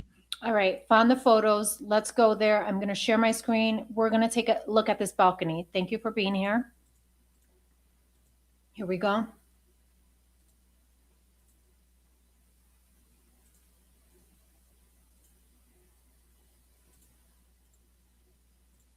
I know that's right, Jules. Call them out. Call them out. Lucy, Lucy, Lucy. Okay, here we go. Let's take a look at that deck. Please hold. I want to get your guys' opinion on this because it looks, honestly, it's weird. And the fact, Señor's got me going now. Señor's got me going. He's got my conspiracy brain going.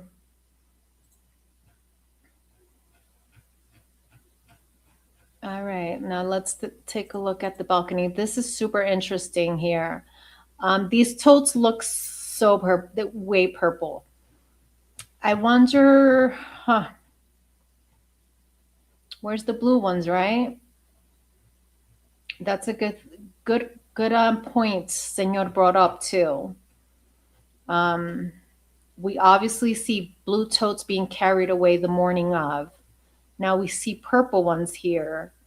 Um, I don't know. Could they have been in here? This looks like it appears that something was here for a very long time, and you can tell. You can tell because of the floor. Something was here for very long. I wonder if those blue totes were here, right? Um, Now, what I want to show here, let's go to the back. Here we go. Now,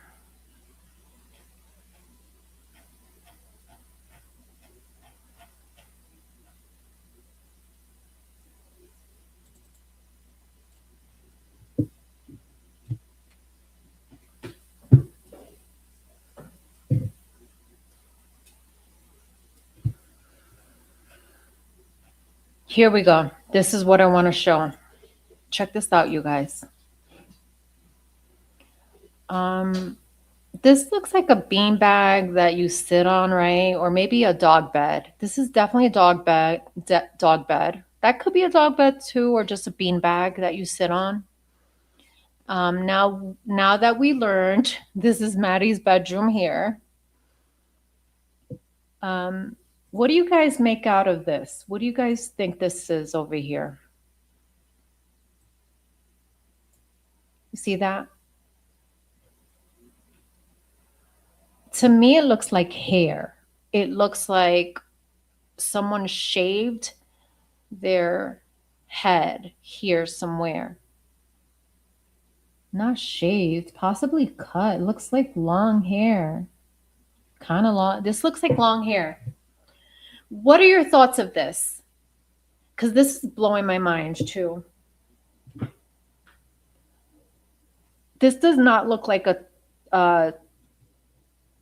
plush toy to me, because if it were, you'd see maybe other colors, other little things besides just hair. You know what I mean? What do you guys think that is?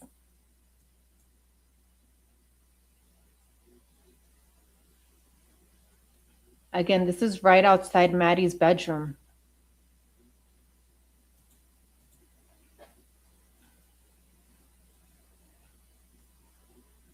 Weird, huh?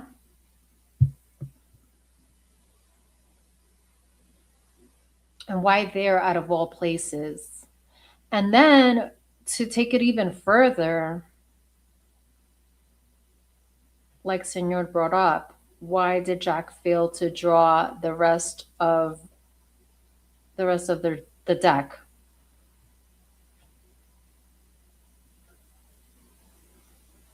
What do you guys think? Thank God I like having chats to myself. Dang, I have a thing for feds and cops now. Well, not feds, just sussy fools. I sent you a screen recording unless you know how to access through the Shorts tab on mobile. Lucy, we're in the other chat. What other chat? There's another chat? Oh, Jules, let me try and pull this up. Hang on.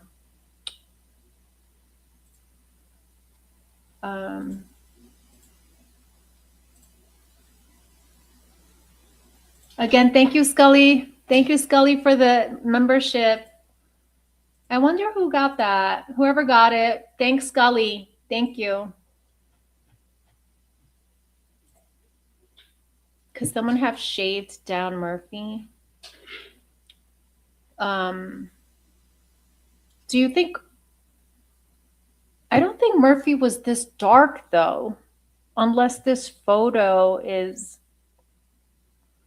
I don't think Murphy's fur was this dark.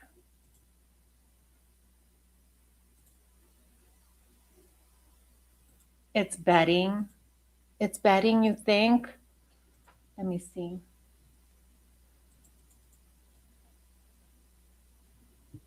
What if I do this? You ready, you guys? I'm gonna do something here while I'm in chat. Here we go. Might as well, now that we're here, let me take a screenshot of this. Now let's open up Chat GPT. Give me 1 second. And let's ask, please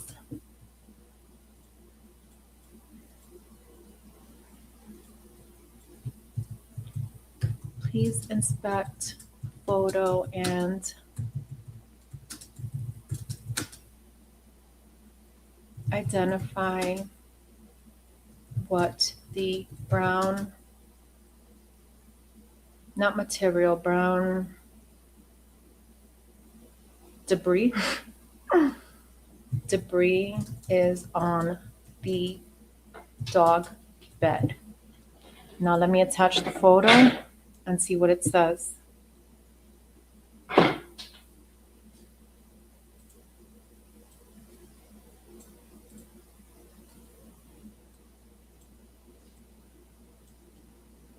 Okay. All right, cool. Let's see what Chat GPT tells us. 1 second.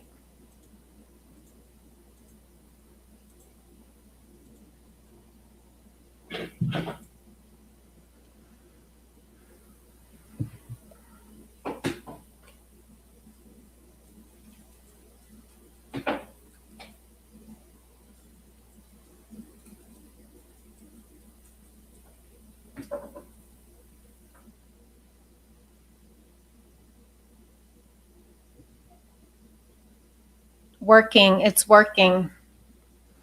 Let's go.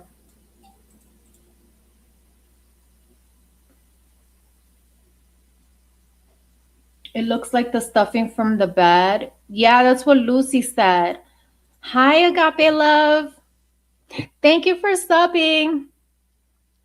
Thank you for subbing. I love that name. Agape Love. That means like unconditional love, the purest form of love. And this is a photo I have not seen. Really? Okay, let's see what this says. It stopped thinking. It stopped thinking. Based on the single photograph, I can't identify the brown material with certainty, but I can describe what it appears to be and rank the most likely possibilities. Visual observations. The brown material is concentrated on top of the dog bed, with additional clumps scattered immediately around it. It appears fibrous and fluffy, not liquid or matted. The pieces vary in size from small tufts to large clumps. Clumps. Do you guys remember the clumps of hair in Ethan's hand? There's no obvious red staining. There's no obvious red staining or appearance consistent with fresh blood in this image. The surrounding deck is also covered with many small red berries or seeds that appear unrelated to the brown material. I knew that. The most likely explanation from appearance alone, dog bed stuffing. Excuse me, Lucy. Are you influencing my Chat GPT, Lucy?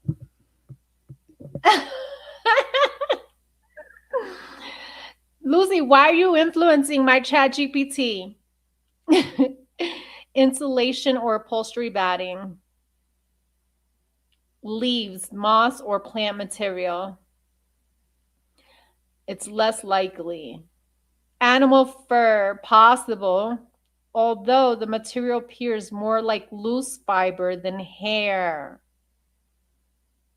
At this resolution, I cannot distinguish individual hairs.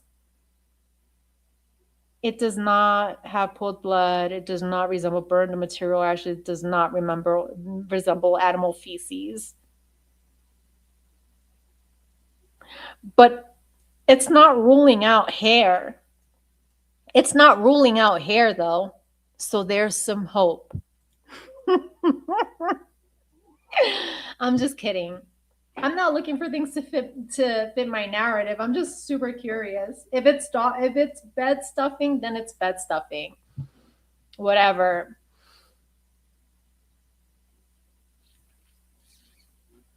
A damaged pet bed on the deck could simply reflect.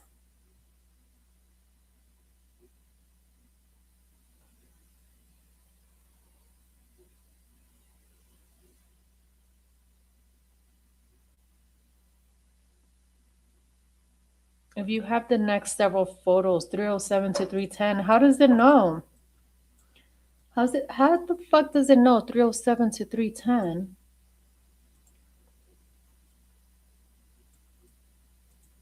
I'm on page, that's not the page I was on.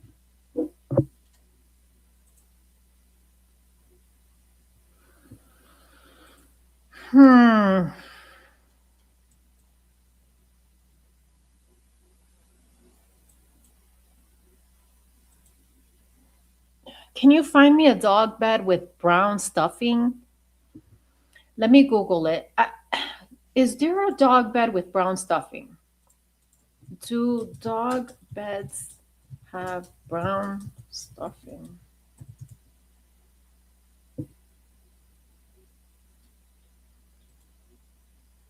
Let's see. Let's try and compare. Let's try and compare the stuffing, yeah? Okay, cool.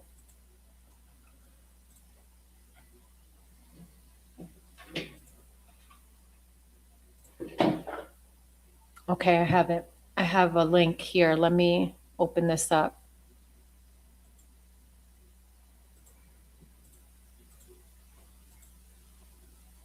Why does AI refuse Wicom's book?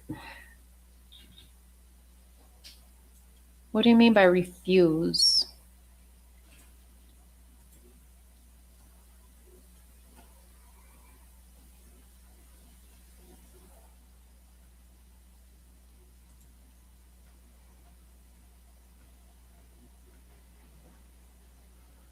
Oh, I see. It could be that. You guys see that? Let me enlarge this.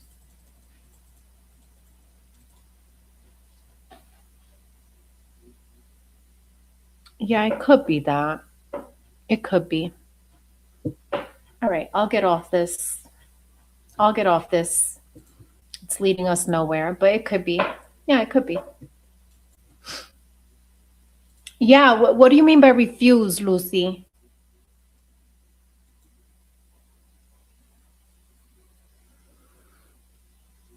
All right, so let me go back to this stop screen and we are going back to the interview.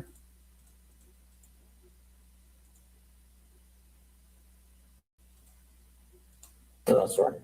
You need to go straight home after that. You guys stop to get grub truck, anything like that? Nope, straight home. Straight home.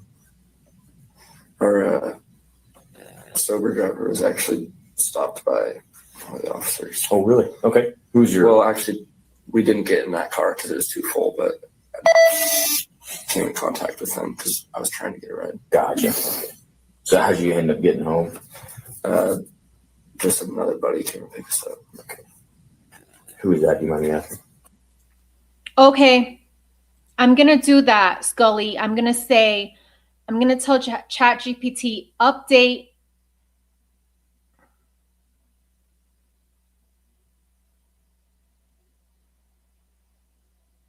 Oh, Melstell got the gift. Congratulations, Melstell. Thank you. Thank you for being a subscriber. Thanks, Scully, again. All right, here we go. I'm going to tell ChatGPT, try to upload a digital copy, upscale. Tell it to upscale. Okay. Upscale to 4K and restore image quality. Upscale to 4K and restore image quality. All right, I'm doing that. So while that's working in the background, let me play this. You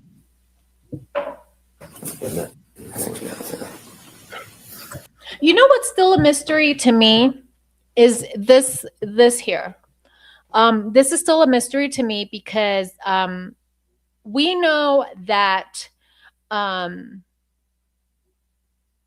Jack's ride, his initial ride, because listen to what he's saying here. He says another buddy came and picked us up, but another buddy came.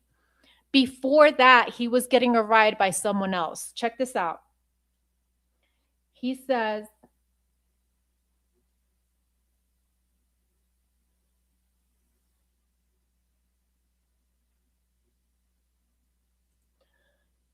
our sober driver was actually stopped by one of the officers. Okay? So our sober driver, he was driving home with a sobro, and the sobro was stopped. And this is like, he said around 1, right? This is what the time he gave us. Probably about 1, he says. Okay? And so here's the part where it's a mystery to me. Now check this. The cop says, "Oh, really?" The officers. Oh, really? Okay. Who's your? Well, actually, we didn't get in that car because it was. So now he's like, "Well, actually, we didn't get in that car." So that means there's 2 cars, right? He's saying we didn't get in that car. So now I am envisioning more than 1 car. So it seems like they were in a group and rolling deep that they needed 2 cars. Is that what or am I not getting this correctly? Because he says our sober driver was actually stopped by one of the officers. But then he says, oh, wait, but we didn't get in that car. Watch. He says, actually, we didn't get in that car. The car that the sober driver was stopped, that means he was in another vehicle. So now they're rolling deep. There's 2 cars, which means it could be at least, I don't know, 6 people, 6 to 7 people. Because if it's only 4 of you, why aren't you in 1 car? I don't know. I'm just saying. So then he says, actually, I didn't get in that car where they were stopped. It was too full. But came in contact with them because I was trying to get a ride. So it sounds like Jack wanted a ride from that sober driver, but there's too many people in there. So he decided to get a ride from this other. We have his interview as well. I forgot his name, but anyway, he got the ride from the other guy. It was too full, but came in contact. And of course, you hear the sounds, which to me, that sound means don't dig any further. Stop asking questions. Do not stay to the scripts. I swear that these people, they speak in codes, in a secret code that they all know, except us. So that happened. Because I was trying to get a ride. I was actually stopped by one of the officers. Oh, really? Okay. Who's your? Well, actually, we didn't get in that car because it was too full, but I came in contact with them because I was trying to get a ride. Okay, Scully, I got the photo now. Now what? I have it. It sent it back to me. It sent back the upscaled photo. So now ask it again. Do I give the prompt again?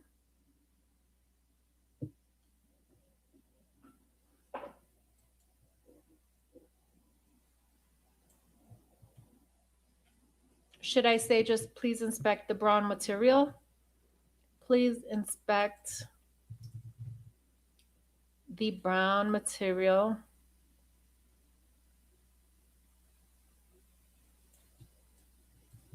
And please inspect and identify the brown material on the dog bed.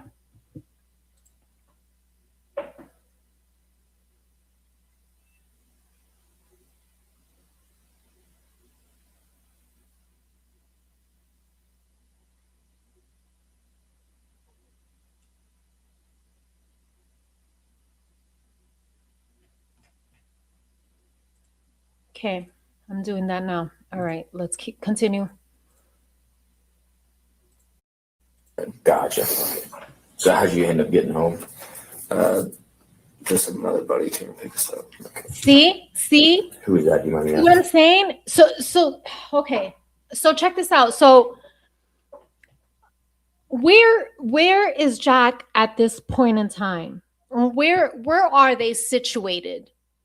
Where did the cop stop his Sobro? Where was he? Was he right outside the corner club? You get where I'm going? This part just doesn't make sense. Okay. Let me back it up. Probably about 1. I don't really know that. I wasn't paying attention at the time. No, that's right. You just went straight home after that. You guys thought to get grub truck, anything like that? No, straight home. Straight home. Our sober driver was actually stopped by one of the officers. Oh. He gave up this info. He how do you say, what's that word? He not assisted. He when you Oh, really? Okay. Who's your? Well, actually, we didn't get in that car because it was too full, but we didn't get in that car because it was too full. So was he at the corner club when? Listen to this logic. So your sober driver was stopped. So that means that your sober driver was driving, right? So if your sober driver was driving, then that means that you were not outside of the corner club waiting for a ride. You were not. You were not. You were somewhere else. Because your sober driver was driving and he got stopped by the police officer. So that means you weren't outside waiting for your ride, right? He was somewhere else. He was at another location. Now check this out. I came in contact with him because I was trying to get a ride. Gotcha.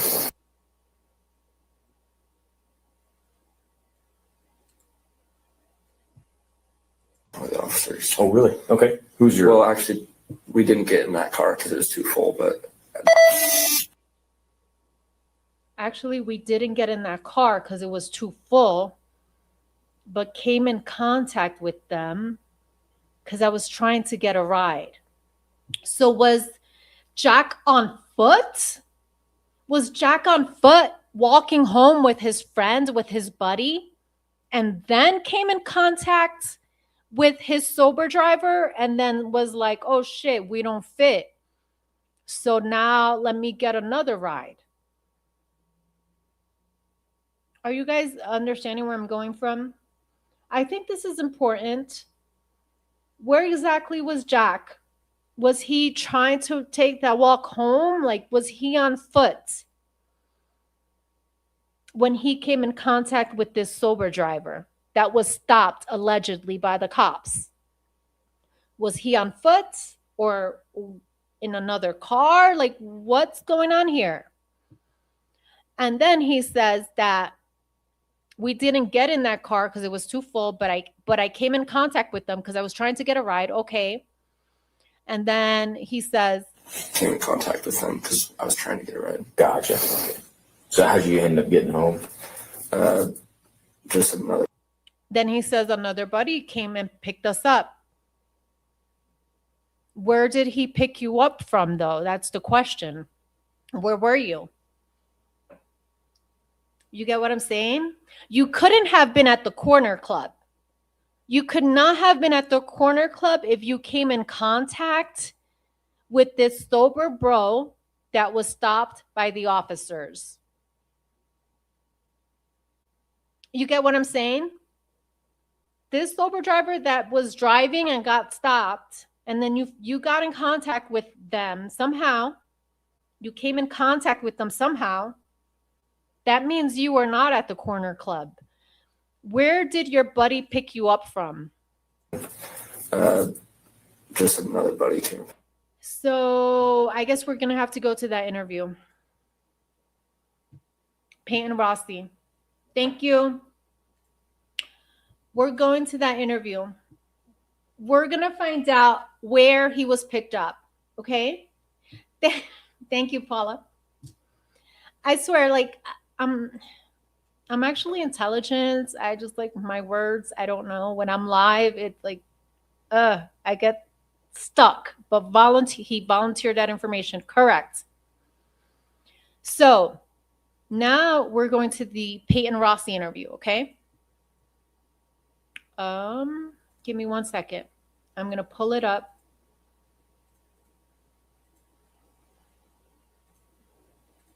And let's take a peek.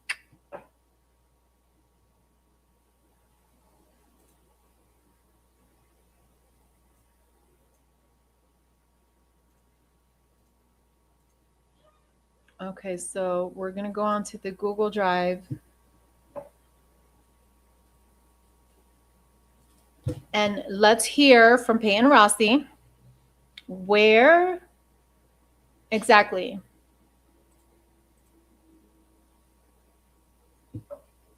was he dropped off?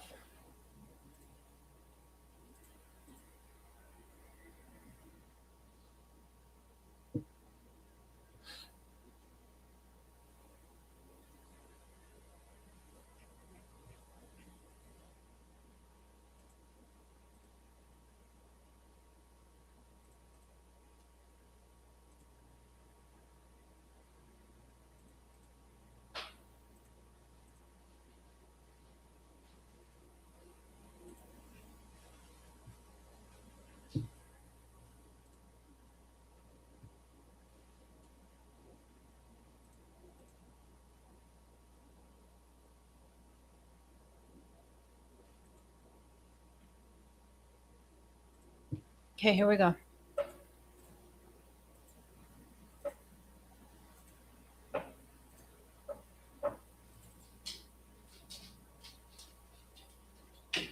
Thank you for Connor, because of Connor's FOIA request, we are able to listen to not only Connor's, we have Jules True Crime Reactions, we have Bronx Tales, Typically Unique, just to name a few. Lana, Truth and Transparency. Everyone is trying to gather as much information as we can. Interviews with police. Here we go. Peyton Rossi, you're up to bat.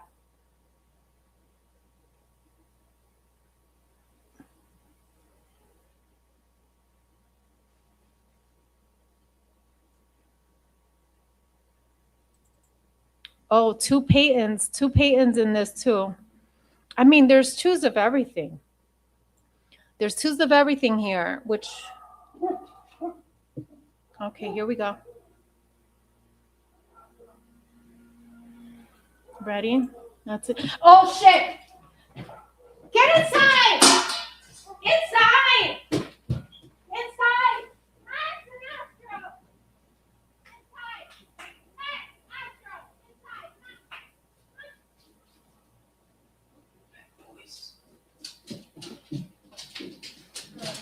Yeah, right.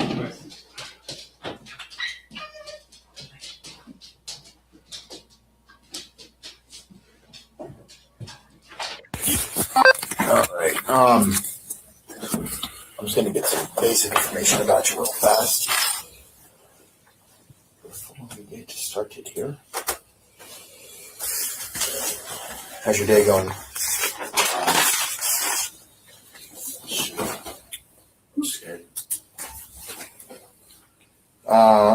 What is your mental initial? Perfect.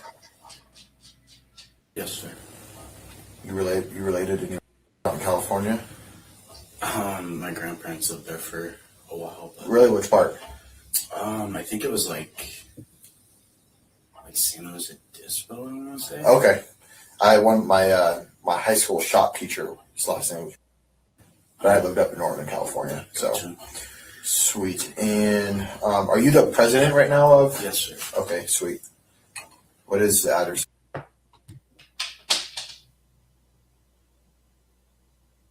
Perfect. What's your date of birth? What's your date of birth? I know I called you. What was your phone number?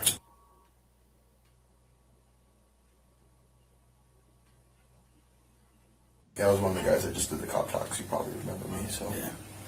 cool. Can you just walk me through just your night Sure. on, let's see, so today's Monday the 14th, so like the night of the 12th, which is Saturday, like going into the 13th, which is early Sunday morning? Yeah. So Saturday I went to a house party. Okay. A tree house. I ran into. I'm sure you know where. So you said it was a what party? Treehouse party? Yeah, like a house party. The house is like called Tree House. Oh, okay, where's that at? It's like right next to the white apartments. It's like a little house like right next to it. Okay. Just like down the hill from that apartment. Do you know the address of it or no? I don't. Okay. Is there a certain sorority that? Yeah. Which? I believe. Okay. I think so. In there. Okay. So you went to a party there? Yes, sir. Do you remember what time about? I think I left around 10 or 11. You left. I left Treehouse around 10 or 11. We were there pretty early, just watching the football game. Okay, what time did you get there at? I know, ballpark estimate. Probably close to like the end of the third quarter of the football game, so probably like. Of the Vandal game? Yeah. Like okay. I don't know, 6:30. Okay. Probably close to like the Treehouse around 10 or 11. We were there pretty early, just watching the football game. Okay, what time did you get there at? I know, ballpark estimate. Probably close to like the end of the third quarter of the football game, so probably like. Of the Vandal game? Yeah. Like okay. I don't know, 6:30. Okay. I'm not sure. Okay, so he's saying end of the third quarter of the football game, so probably end of the third quarter is 6 o'clock. Interesting, because it started at 4, so the end of the third quarter.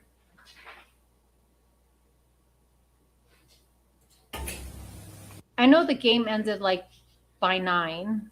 Of the Vandal game? Yeah. Like okay. I don't know, 6:30. Okay. I'm not sure. Okay. And you said you left there around like 10? 10 or 11, I want to say. And then I came home and watched a movie. Came back in home? Yeah, yes, sir.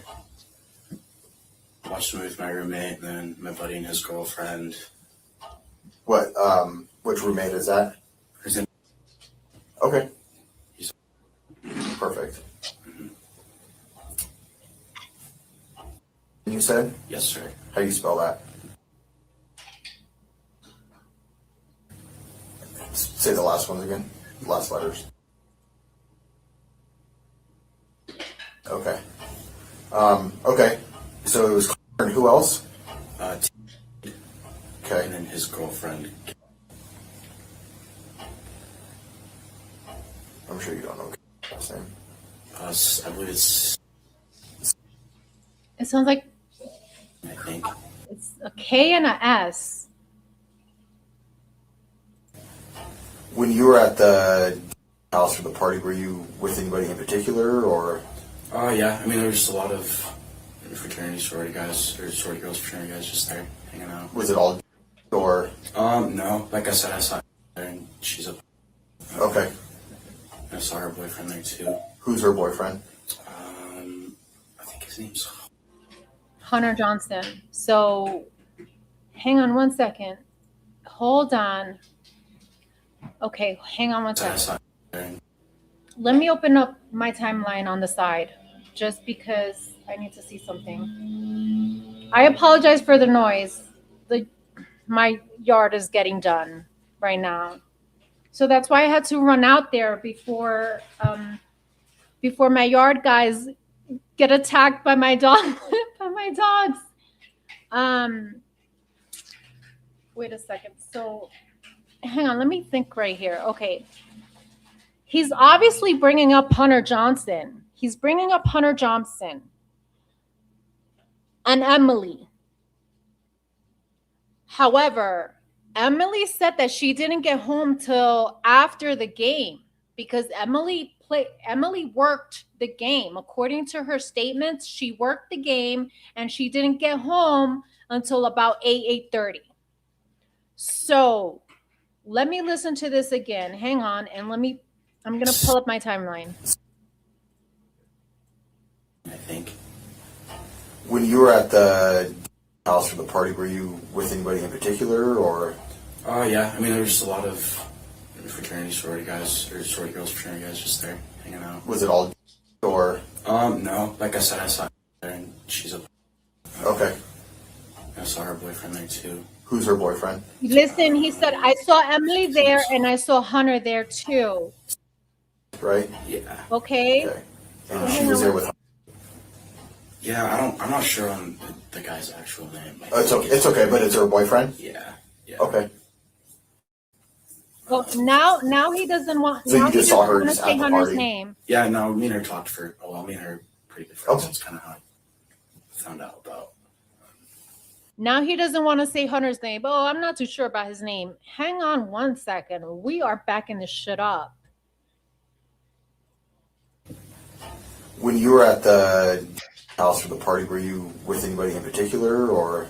Oh, yeah. I mean, there was just a lot of fraternity sorority guys, or sorority girls, fraternity guys just there hanging out. Was it all, or? No. Like I said, I saw her there, and she's a... Was it all what? Was it all what? hanging out. Was it all, or? Was it all what? I mean, there was just a lot of fraternity sorority guys, or sorority girls, fraternity guys just there hanging out. Was it all, or? No. Like I said, I saw her there, and she's a... Okay. I saw her boyfriend there, too. Is the cop asking, was it all one fraternity? And then he says, no, like I said, I saw Emily there too. What? And if this is around 6, then what the fuck is going on? Because according to Emily, she was at fucking working the game. So what the fuck is going on here? Which roommate is that? Her name- Okay. Perfect. You said? Yes, sir. How do you spell that? Say the last ones again. Last letters. Okay. Okay. So it was Coeur, and who else? Okay.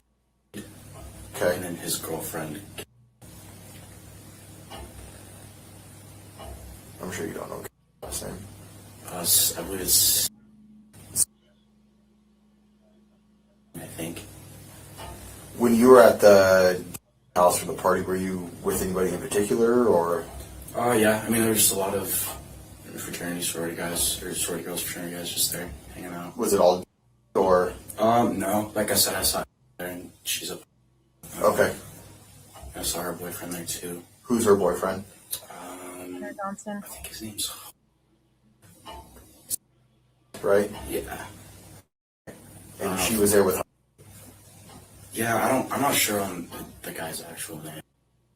Oh my God. Oh my God. He got nervous here.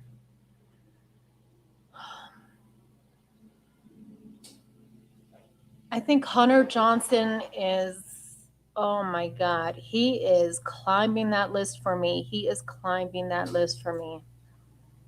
I think so. I'm going to back this up. I want an actual proper timing. Hold on. Yeah, I was one of the guys that just did the cop talks. You probably remember me, so. Yeah. Cool. Can you just walk me through, just your night, Sure. on, let's see, so today's Monday the 14th, so like the night of the 12th, which is Saturday, like going into the 13th, which is early Sunday morning. Yeah. So Saturday I went to a house party. Okay. A tree house. I ran into. I'm sure you know her. So I ran into something. I'm sure you know where. It's like they had a conversation prior to this. There may be another interview out there for him. Do you guys know if there's another interview?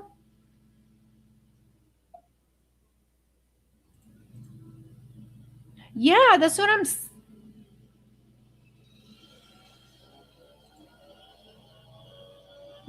saying. Hi, Jeff. Welcome, Jeff. you said it was a what party? Treehouse party? Yeah, like a house party. The house is like called Treehouse. Oh, okay, where's that at? It's like right next to the white apartments. It's like a little house, like right next to it. It's not a little house. I was on Karmic's live. Karmic went down there. She did a live. You guys need to check it out. She drove past the treehouse apartment. It's not no little house. It's not no little house. Okay. Just like down the hill from that park. Do you know the address of it or no? I don't.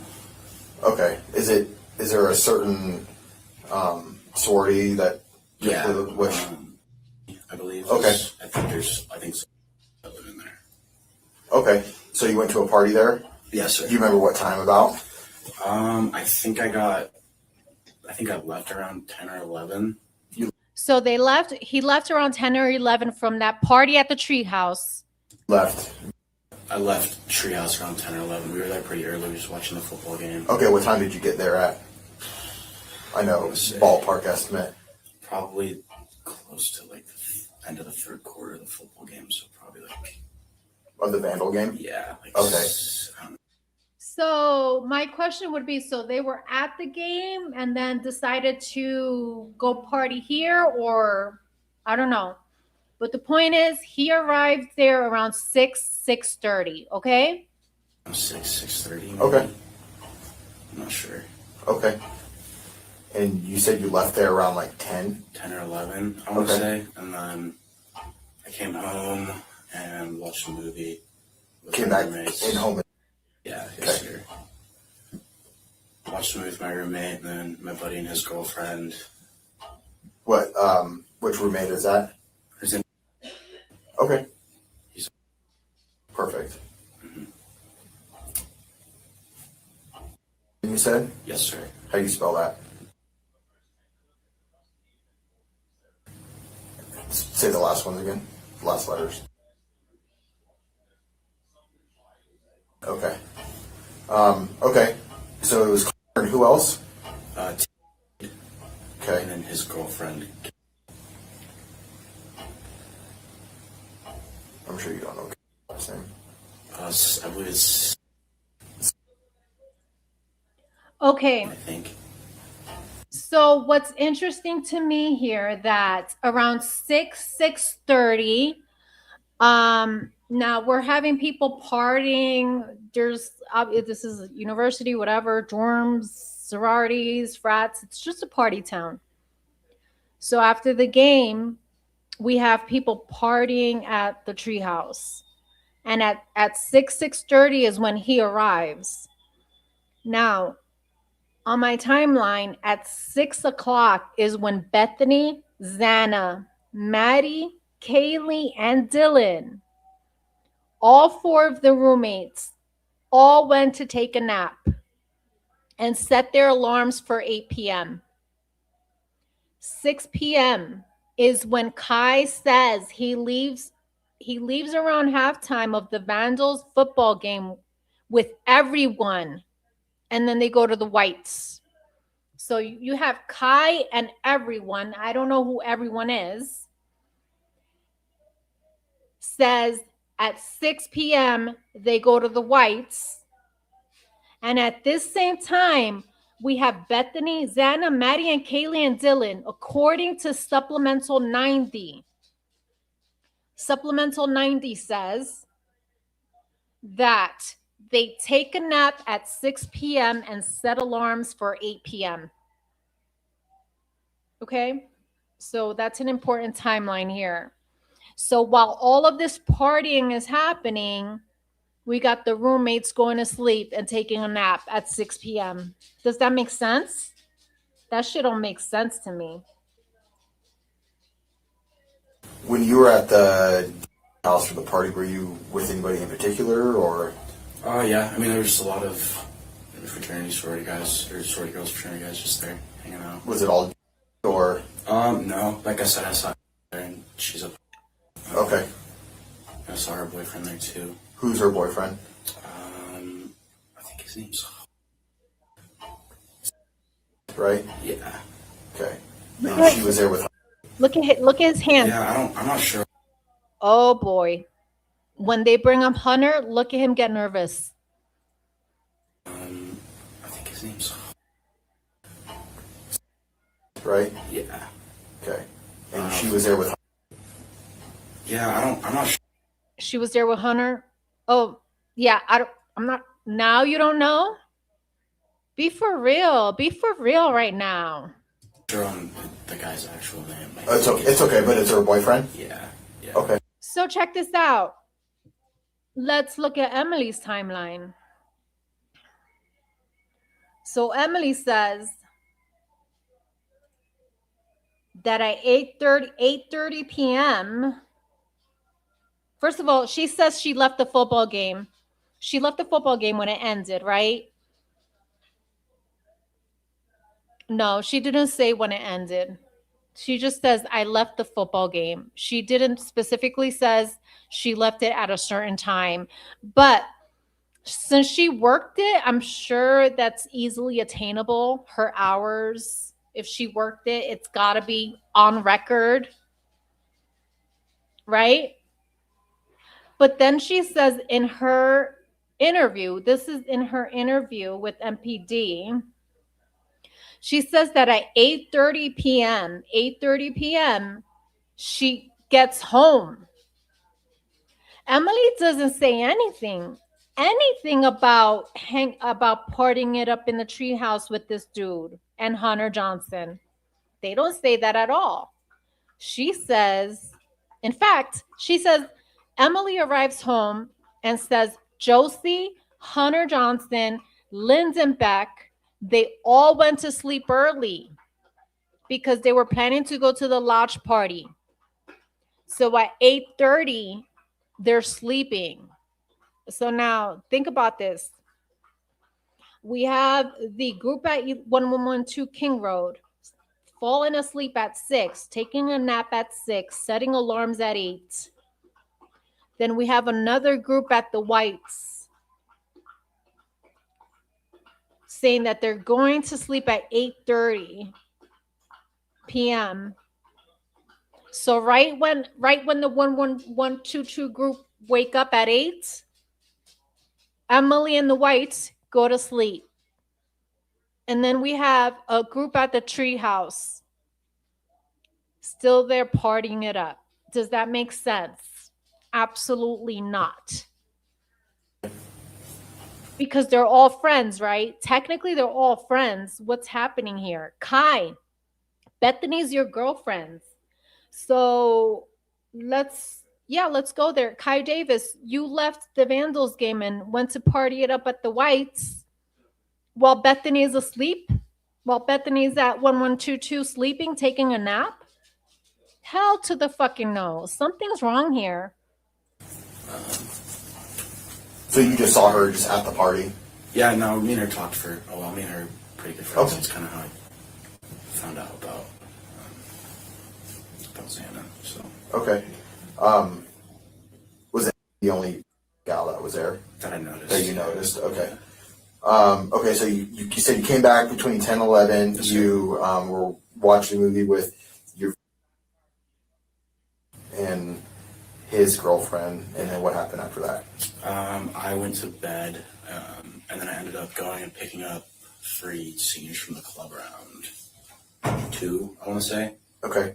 You remember what time you went to bed? Probably like right after, probably like 2:30, 3. Okay. Did you go to bed before you picked him up or no? Yeah, yes, sir. Okay, so you watched a movie, you went to sleep, then you got a phone call. Yeah, I was laying in bed, and then like we usually have a sober driver, Right. For like nice weekends and stuff. Yep. And one of our freshmen got pulled over, kind of let off with. Here we go. Here we go. Here we go. Okay, so these statements coincide with Jack DeCour's statements, right? Because that obviously it's his ride. But check this out.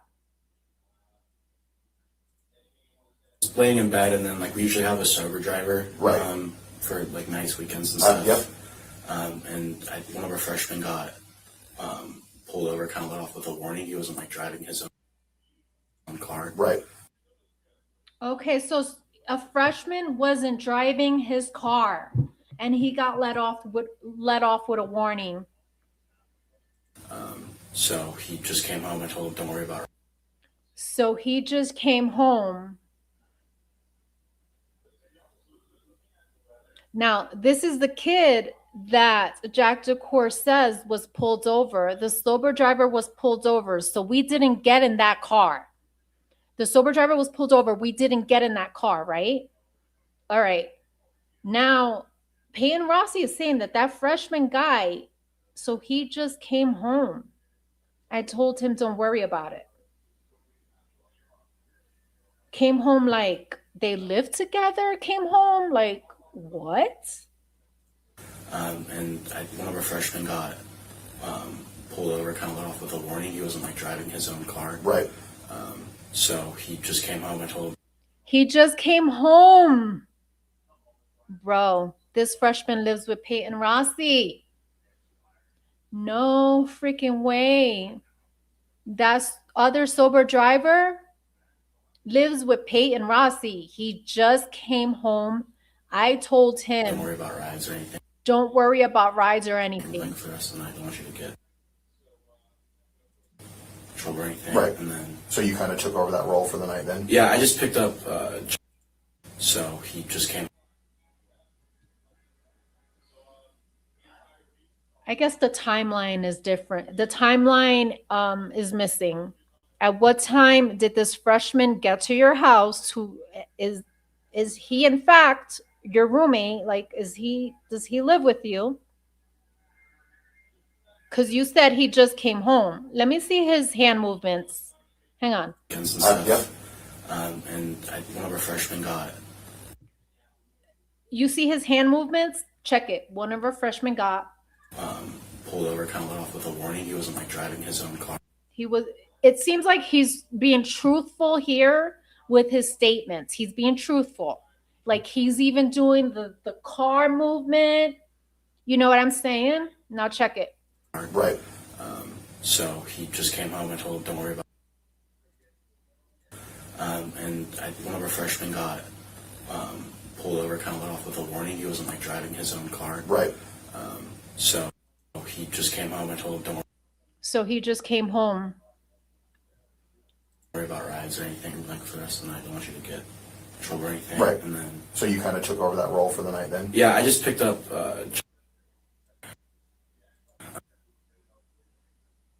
Just from the club.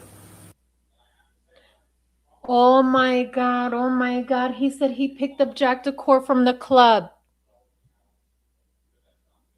This doesn't seem accurate.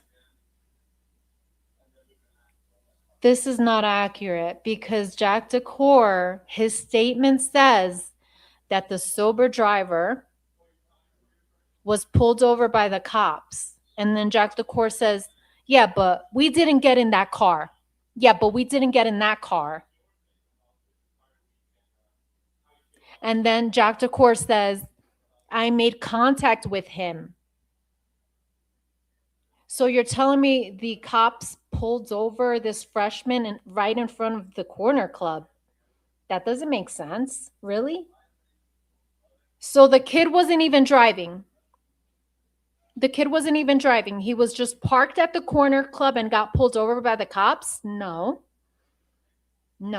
If the sober driver was pulled over by the cops, he was driving and they were not at the corner club. And Jack DeCour made contact with that driver, which means Jack DeCour was not at the corner club. And This person, in my opinion, is lying. You're lying. How could you have picked up Jack Coeur if he wasn't there? So you kind of took over that role for the night then? Yeah, I just picked up just from the club. He said just from a club. Linguistics. That word just in linguistics, boy. Mm-mm-mm.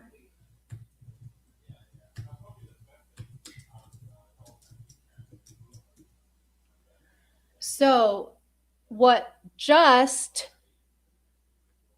means in linguistics, the word just is a highly fascinating case study because it spans multiple subfields, including semantics, pragmatics, syntax, and social linguistics. While it is historically an adjective, it has evolved into an incredibly versatile adverb and discourse particle. The linguistic breakdown of just covers its evolution, grammatically categorizing and conversational functions, etymology. Etymology. Sorry, I can't pronounce this one word. The word just is a classic example of semantic bleaching and widening. The origin, the shift. Let me read. Depending on its placement and context, just operates as two entirely different parts of speech. It it's used as an adjective to modify the noun to mean fair or morally right. It can be used as an adverb. Time indicates immediate recency. Restrictive functions exactly like the word only. It was just a mistake. It was only a mistake. Intensity, the degree it's used. It functions as a booster to mean completely or absolutely.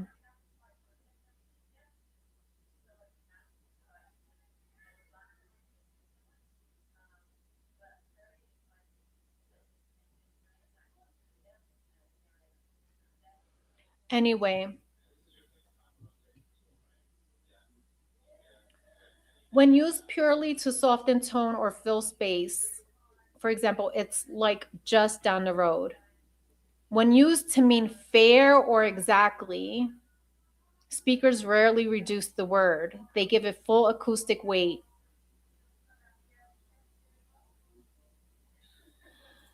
Just from a club? Just from a club? Are you serious right now? Just from a club? What the fuck is that? When a person.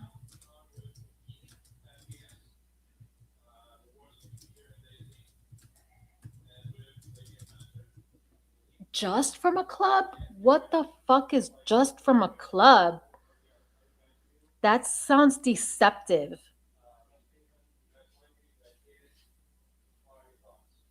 This sounds so deceptive, you guys. In linguistics, this is explained using pragmatics, the study of how context contributes to meaning. When someone lies with this phrase, they are usually violating the da da da conversation, which are the unspoken rules humans use to trust each other's communication. The word just implies immediate recency. Example, within the last few minutes or the time it took to travel directly from the venue. Yeah, it's the timing. By using just, they're attempting to collapse the timeline. They want the listener to believe that no unaccounted for time exists between the club and the present moments. Oh my God. Oh my God. I don't know. I fucking love you, Stoner. You speak my language. I studied that shit. God knows. I'm studying it. I'm studying it, Scully. Yes. But hell yeah, Agape. Oh no. Saying just from a club might be factually true, but it deliberately leaves out crucial details to mislead the listener. The word just functions as a restrictive hedge. It is meant to signal this is the only relevant piece of information you need. Oh my God. Are you guys listening to this shit?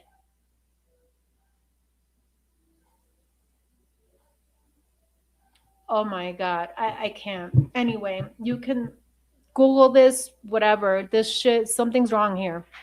Just from a club, really? Oh, it's merely from a club. I picked him up. This is a lie. And I can, you can rewind this and listen to Jack DeCour's statements. He says that his sober ride was pulled over. And then he later says that he made contact.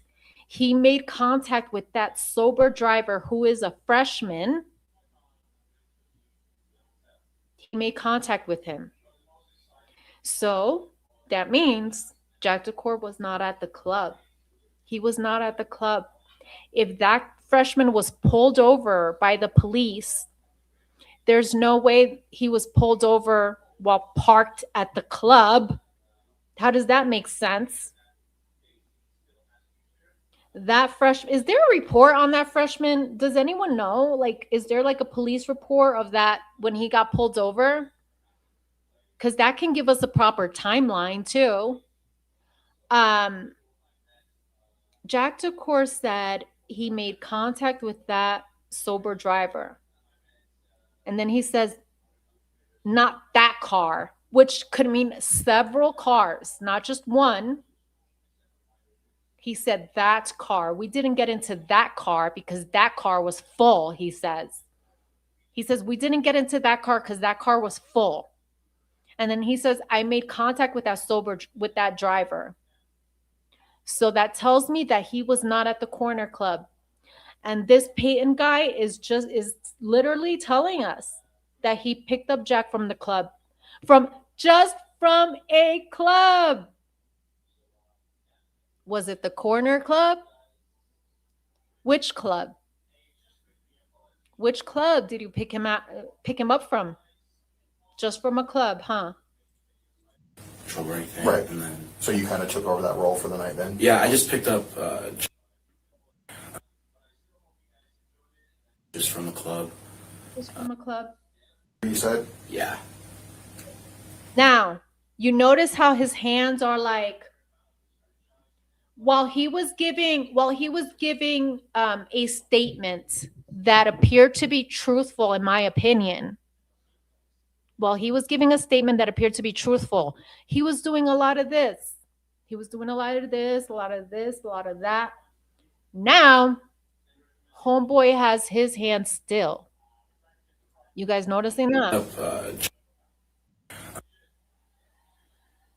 Just from the club. You said? Yeah.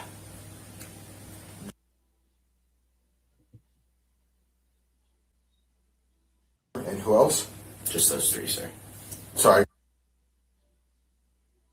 And who else? Okay. Sorry. And they're all... Yes, sir.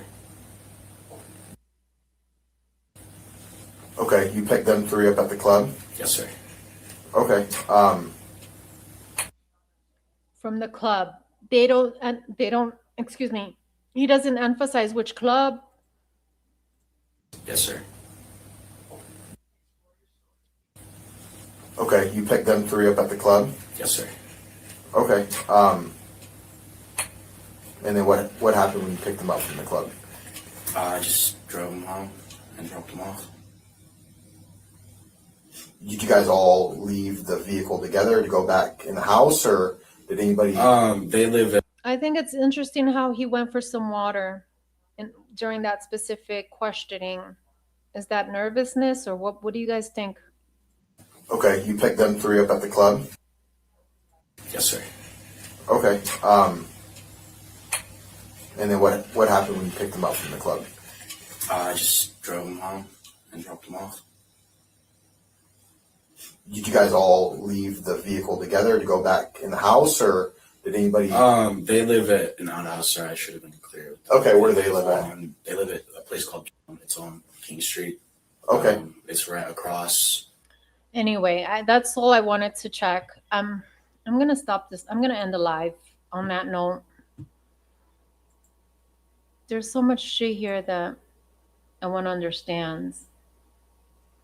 Adam was JD roommate, right? It was three of them. So it was Adam. No, Adam.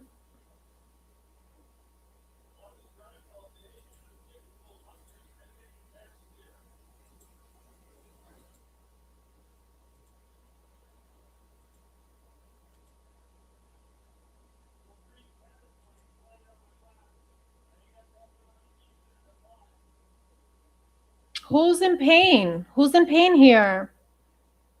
Pooh Bear. Oh, your mama has shingles. Oh, okay. Aw. My grandma used to get that. Stoner. Who are you talking about, Scully? Oh, hey, Amy, my love. How are you, Amy? How's it going? Scully, who are you talking about? Nah, Jules don't want to talk about it. Aw. I'm out of here, guys. Holy shit. What the fuck is happening here? Idaho. Get your act together, Idaho. Peace. Thank you for joining the stream.